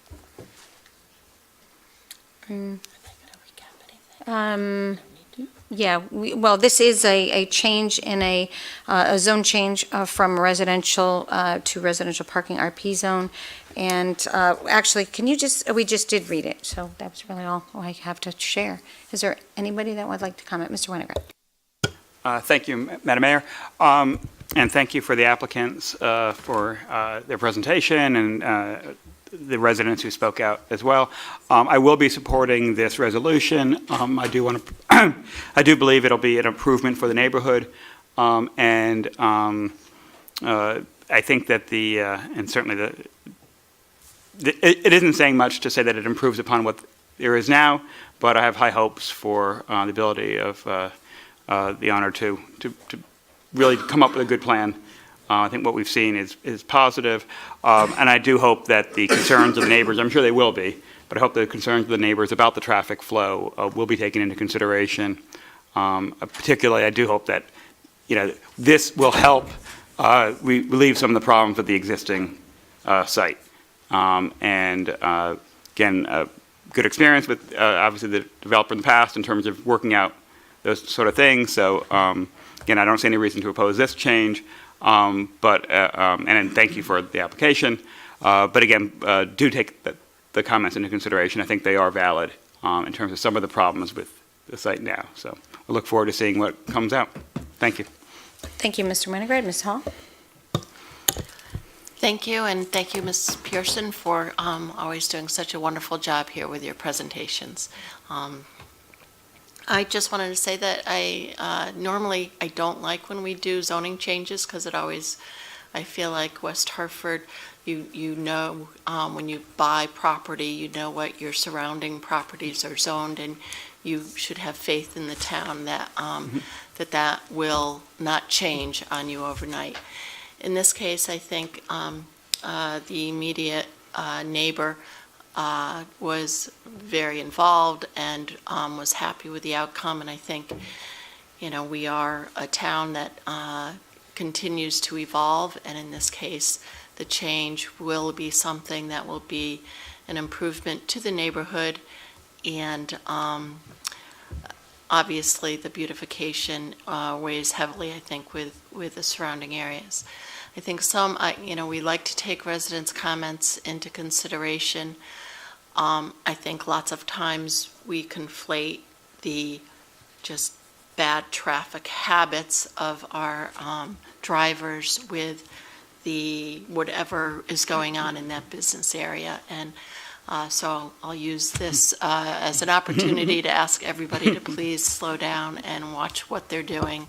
And then the other thing is, it's also difficult. We enjoy living someplace where you're close to business districts, and we enjoy all those benefits of walking to the restaurants and the area businesses.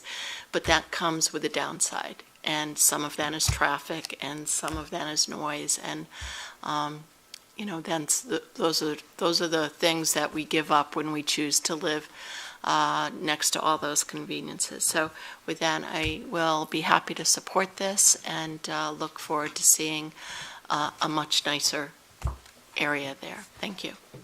Thank you, Mrs. Hall. Any other comments? Mr. Barnes? Sure. Just like to echo Mrs. Hall's comments and thank Mr. Corsi, Ms. Pearson, Mr. Udolf for the application, and I look forward to the beautification of this area. Thank you.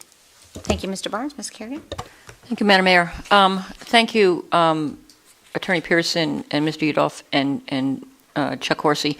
Thank you for your patience. I understand what we're doing here. We're just voting on the change to a parking zone. So I look forward to beautification, and then I'm sure that you will be working through the details with respect to the details so that the residents enjoy the change. So thank you. Thank you, Ms. Kerrigan. I also would like to appreciate the very thorough presentation, as always, and the outreach by Mr. Corsi, and of course the investment by Mr. Udolf to improve this property. It's been a blighted property for a number of years, and since you've acquired it, are paying immediate attention to it and improving the hopefully the whole flow of the area. We are a little concerned about walkability in those areas, especially when someone says a school bus, so those are things that our staff will be well educated on and always consider when they're making site plan changes, and I have faith that they will do that with the best concerns of the residents. But again, that's not what we have before us. We have a change in zone.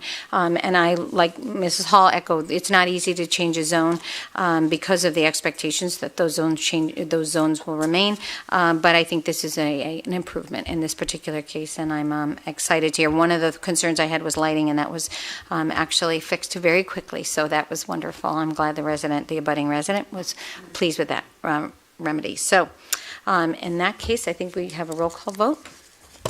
Mr. Barnes? Yes. Ms. Cantor? Yes. Ms. Casperson? Yes. Mr. Davidoff? Yes. Mr. Dodge? Yes. Ms. Hall? Yes. Ms. Kerrigan? Mr. Winograd? Yes. And Mr. Williams? Yes. It's unanimously approved. Thank you so much. Thank you for Mr. McGovern also for helping us with that. Number 8, Mr. Davidoff. Thank you, Madam Mayor. I move that we continue the hearing on an ordinance establishing definitions for and permitting of experiential recreation and restaurant facilities. Second. No? We don't make a motion, right? We just table it. Or table. You continue the hearing, you table the item on the agenda. Just a matter of semantics. Okay. Well, we'll move to table it. Second. You have to vote on a table? Yes. Okay. All those in favor? Aye. Those opposed? Motion carries. Number 9, Mr. Davidoff. I won't make the same mistake again, Madam Mayor. So on item number 9, I move we table an ordinance amending certain standards and creating new incentive-based zoning standards applicable in the central business zone. Motion's been made and seconded. All those in favor? Aye. All those opposed? Motion carries. And number 10, Mr. Davidoff. Thank you, Madam Mayor. I move we adopt a resolution to appropriate federal highway safety program grant funds of $39,956 awarded by the Connecticut Department of Transportation's Highway Safety Office for the purpose of underage drinking education and enforcement. Motion's been made and seconded. Don't know if Mr. We Ledwith, have, who is feeling, well, just a sec, you Yep. may think, what is Mr. Ledwith doing up here? Mr. Hart, our town manager, is away on business, and Mr. Ledwith, as our acting town manager, of course, there's like a monsoon tonight, but we appreciate that. Good to be here. So thank you so much. So if you have some You're updates, welcome. that'd be great. Thank you. We have Captain Rose, Jeff Rose from the Police Department, who drafted this grant with us this evening, and he can give us a brief overview, along with the next one as well, item number 11 on the agenda. Jeff? Captain Rose, would you like to come up and just briefly go over those, and then we'll vote on them separately, but if you can discuss them both together, that would be fine. Hi, my name is Jeff Rose. I'm with the West Hartford Police Department. So what's the underage grant first? Sure. The underage drinking grant is offered by the Connecticut Department of Transportation Highway Safety Office. The grant was created for underage drinking, enforcement, and education. The first part, of course, is education. We've spent a lot of times at the high schools, including Conard High School, Hall, and Northwest Catholic. We have presented during our Citizens Academy, during our college academies, so all for the purpose of deterring underage drinking.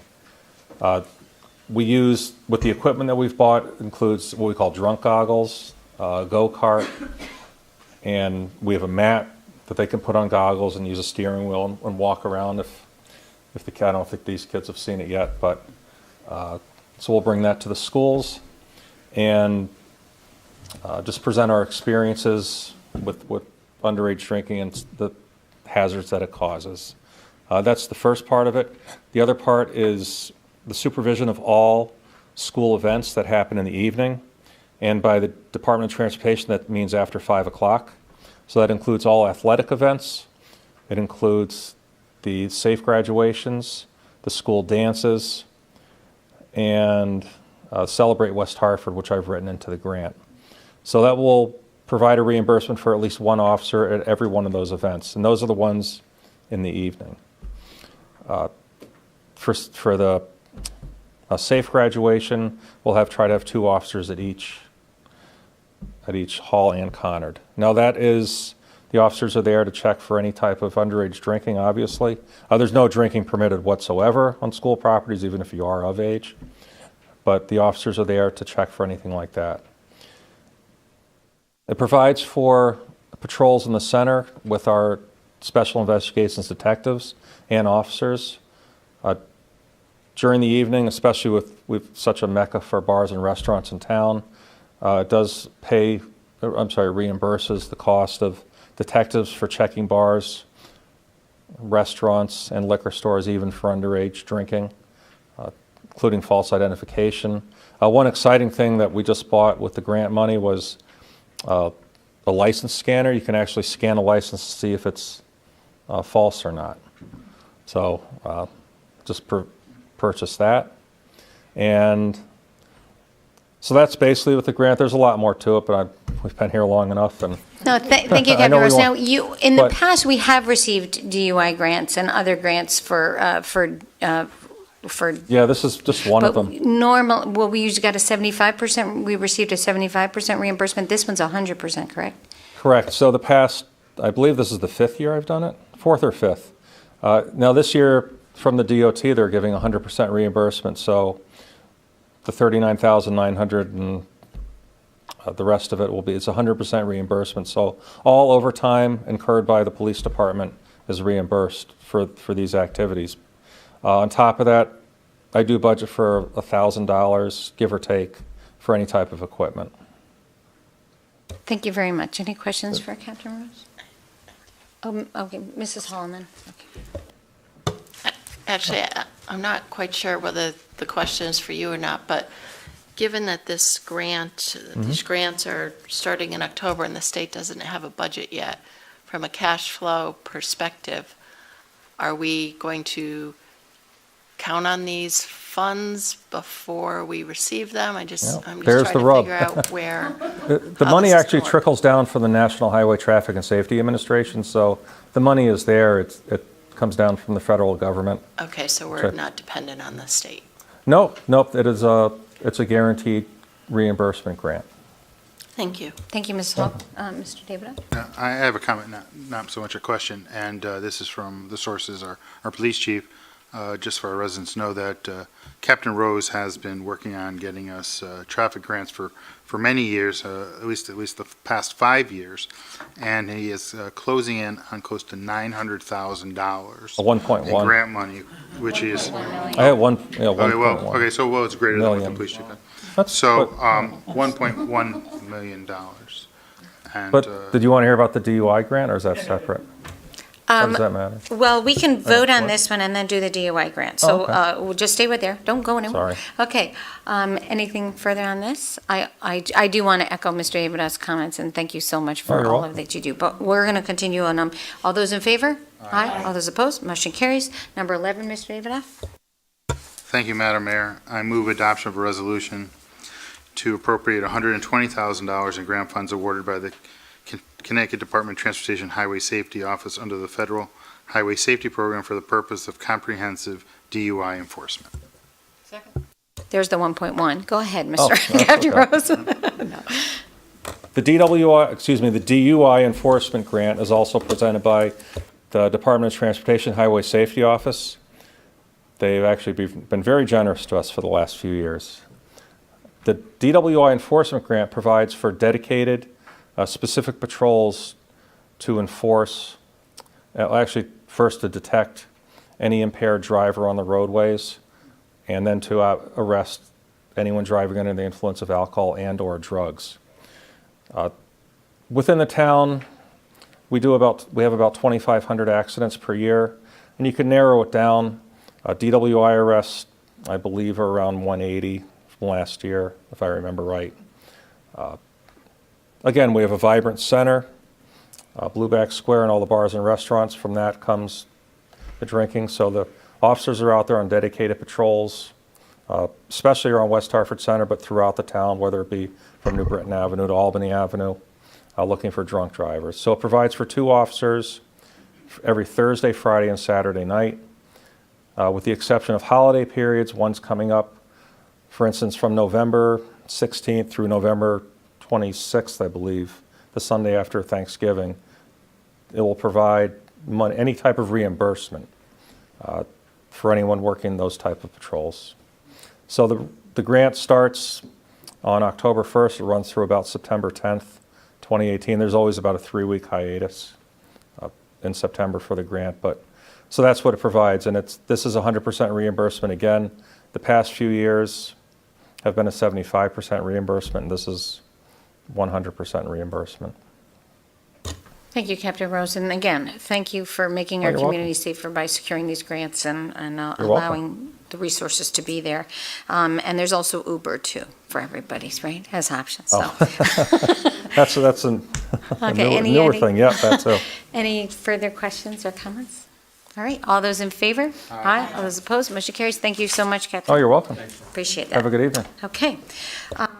Number 12 is reports from the town manager. So what I thought we would do, Mr. Ledwith, is have you update us, and we will save questions for our town manager. He will be back tomorrow afternoon. We have a meeting Friday morning, so Yep. we will have plenty of opportunity to ask him. Thank you, Mayor.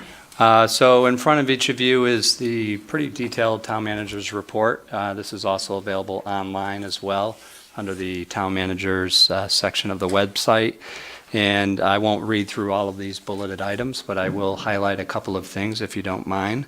October 31st is the deadline to register to vote for the municipal election on November 7th. The Office of the Registrar of Voters will be open from 9 a.m. to 8 p.m. on the 31st. They are located in room 209 in the town hall. Online registration is October 31st by midnight. Mail-in registration must be postmarked by October 31st. For more information, always, of course, visit our website at www.westhartfordct.gov/vote. Exciting news, we are now on social media. We do have a new Facebook page for the town of West Hartford. The town of West Hartford has added Facebook to its social media toolbox to reach more residents and businesses with information from town. We invite everyone to like and follow us at www.facebook.com/Town of West Hartford CT. In 1 week's time, we have obtained over 1,000 followers, and we'd like to reach even more. So get out there and give us a plug. We are celebrating the library's 120th anniversary. The West Hartford Public Library became an official town department on November 10th, 1897. When the West Hartford Board of Selectmen voted with dissent to establish a free library and to make an appropriation annually towards its support. Please join us on Sunday, November 12th from 2 to 4 in the Noah Webster Library Meeting Room, 20 South Main Street for an old-fashioned birthday party complete with party games, balloons, and cake.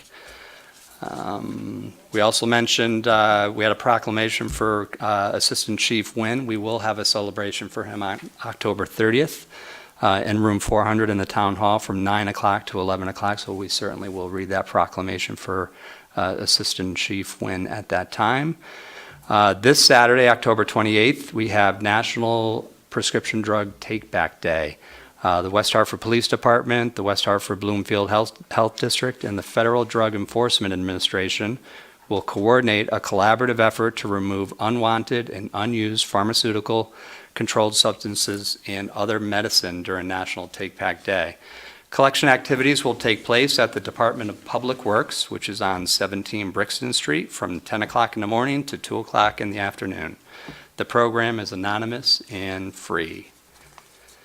And then this Saturday, October 28th, from 10:30 to 12:30, we have our annual Halloween stroll in the center in Blueback Square, and that is being sponsored by the Moms and More Club of West Hartford's annual Halloween stroll. So this event features trick-or-treating at participating merchants, live music, a fire truck to climb aboard, team mascots, crafts, games, and other activities throughout the center. So for more information, visit wehamoms.com. They have a website for that. And then finally, some exciting news for the town involving one of our teachers. Anna Capabianco, an English teacher at Hall High School, was awarded the Milken Educator Award from the Milken Family Foundation. Anna was presented this award at a surprise assembly this morning at Hall High School in front of the entire school, and distinguished guests included our mayor, Board of Education members, Representative Fleischman, and our Commissioner of Education, Dr. Wenzel. This prestigious award recognizes teachers nationally for their impressive achievements, but even more importantly, for the promise that they will, of what they will accomplish in the future. Anna was one of 47 teachers nationally to receive this award this year, and the only teacher from Connecticut. So a very well-deserved congratulations to Ms. Capabianco. And that hits the highlights of the town manager's report for this meeting. Thank you, Mr. Ledwith. It was really funny. Her one comment was, I wish I had chosen something else to wear. I know. So a complete surprise. It was very, very exciting. We also, some of us went to had the incredible honor of going to the Jonathan's Dream Reimagined opening, the fully accessible and inclusive playground that the Barzak family and Ronit Shoham, project manager, helped to bring back to life. Kevin's Court was also a wonderful addition to that and a catalyst for the rebirth of that remarkable resource. And then I have a diary of Anne Frank, October 25th through November 19th, at the Playhouse on Park. And tickets range from $25 to $40. All seats are reserved. Please call the box office at 860-523-5900. The Phantom of the First Church Crypt on Friday, October 27th, 7 p.m. Will return for one night to engage in musical treats for Halloween on Friday. And it's located on 12 South Main Street. Please come dressed for the occasion. National Take Back Day, we already did. Spooktacular Friday, October 27th at 5 to 8 for the Children's Museums. Frightening, fun festivities for the whole family. The event is perfect for younger children who aren't quite ready to trick or treat around the neighborhood. Admission is $5 for members, $10 for non-members. Pre-registration is required. The annual stroll and the West Hartford Hauntings Friday and Saturday evenings, October 27th and 8th. The Noah Webster House's Spooky Theatrical Cemetery Tour returns for its 13th year. It's a perfect blend of real history and theater. The lives of past West Hartford residents are researched and recreated to inform the audience about our predecessors. Tickets are $15 for adults and $10 for children. Please go to the Noah Webster website. We also have exciting thing, the curbside recycling, textile recycling is starting. I actually was invited to go to an event in New Britain. We are doing this with a couple of other communities. New Britain is actually where this will take place. Pink bags, will arrive in the mail from Simple Recycling, and residents can fill those bags with all types of clothing, coats, shoes, and other textiles, including backpacks, purses, hats, blankets, drapes, curtains, pillows, and even sleeping bags. Beginning the week of October 30th, Simple Recycling will pick up the bags on your trash collection day. For more information and additional bags, go to simplerecycling.com. This service is in addition to the textile recycling found at Recycling Center 25 at Brixton Street. Of course, this is the goal, to get this out, these textiles out of the trash stream and reduce what we throw away. Most of what you donate actually to textiles, even to Salvation Army, is sold and reused and remade into other things. So this is a great way to do that, and we partnered. It's in a regional effort. So this is a wonderful addition.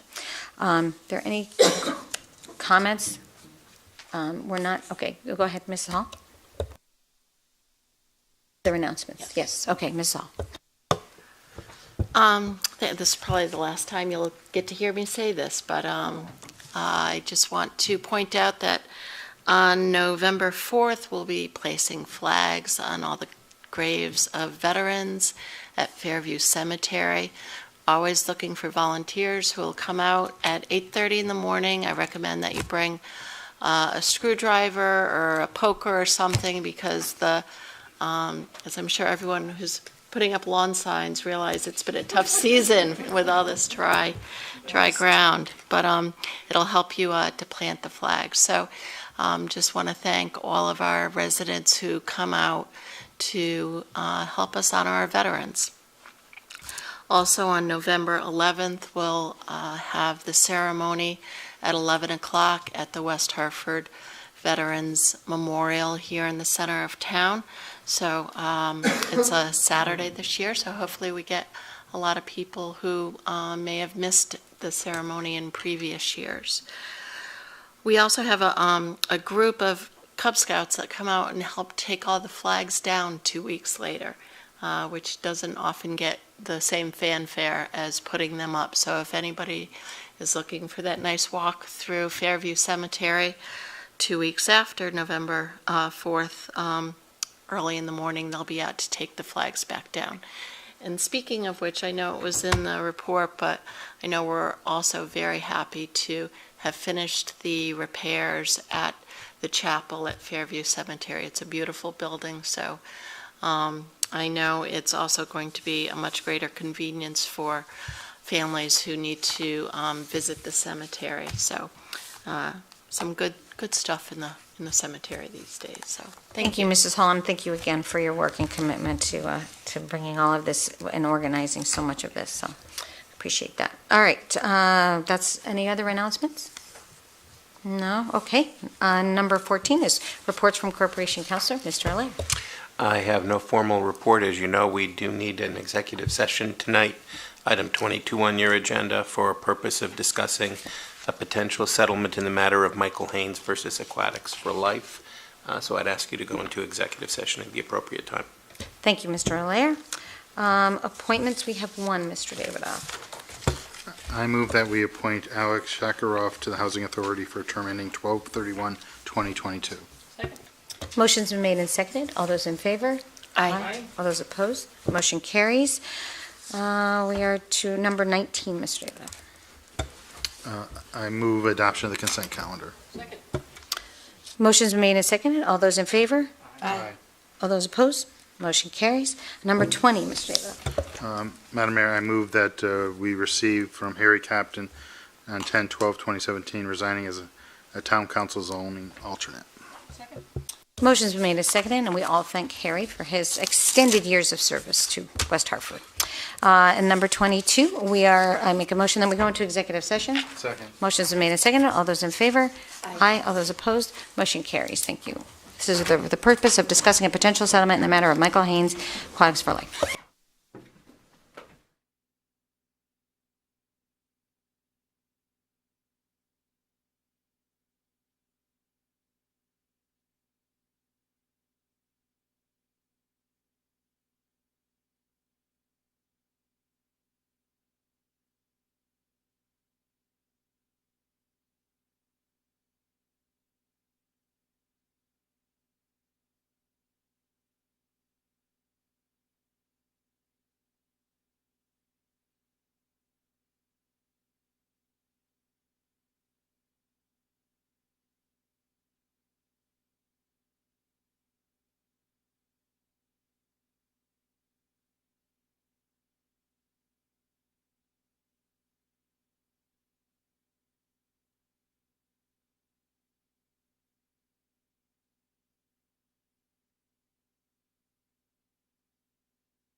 Okay. I would like to make a motion to adopt a suspense resolution authorizing settlement of a claim. Be it resolved that the administration of the town of West Hartford is authorized to settle the case entitled Michael Hains versus Aquatics for Life, Inc. et al., docket number HHD-CV15-6056645-S for the sum of $63,333.33. Second. Motion's been made and seconded. All those in favor? Aye. All those opposed? Motion carries. I'd like to make a motion to adjourn. Second. All those in favor? Aye. All those opposed? Motion carries. Thank you. Thank you, Mr. Ledwith, for being here and for filling in. Oh, you're welcome.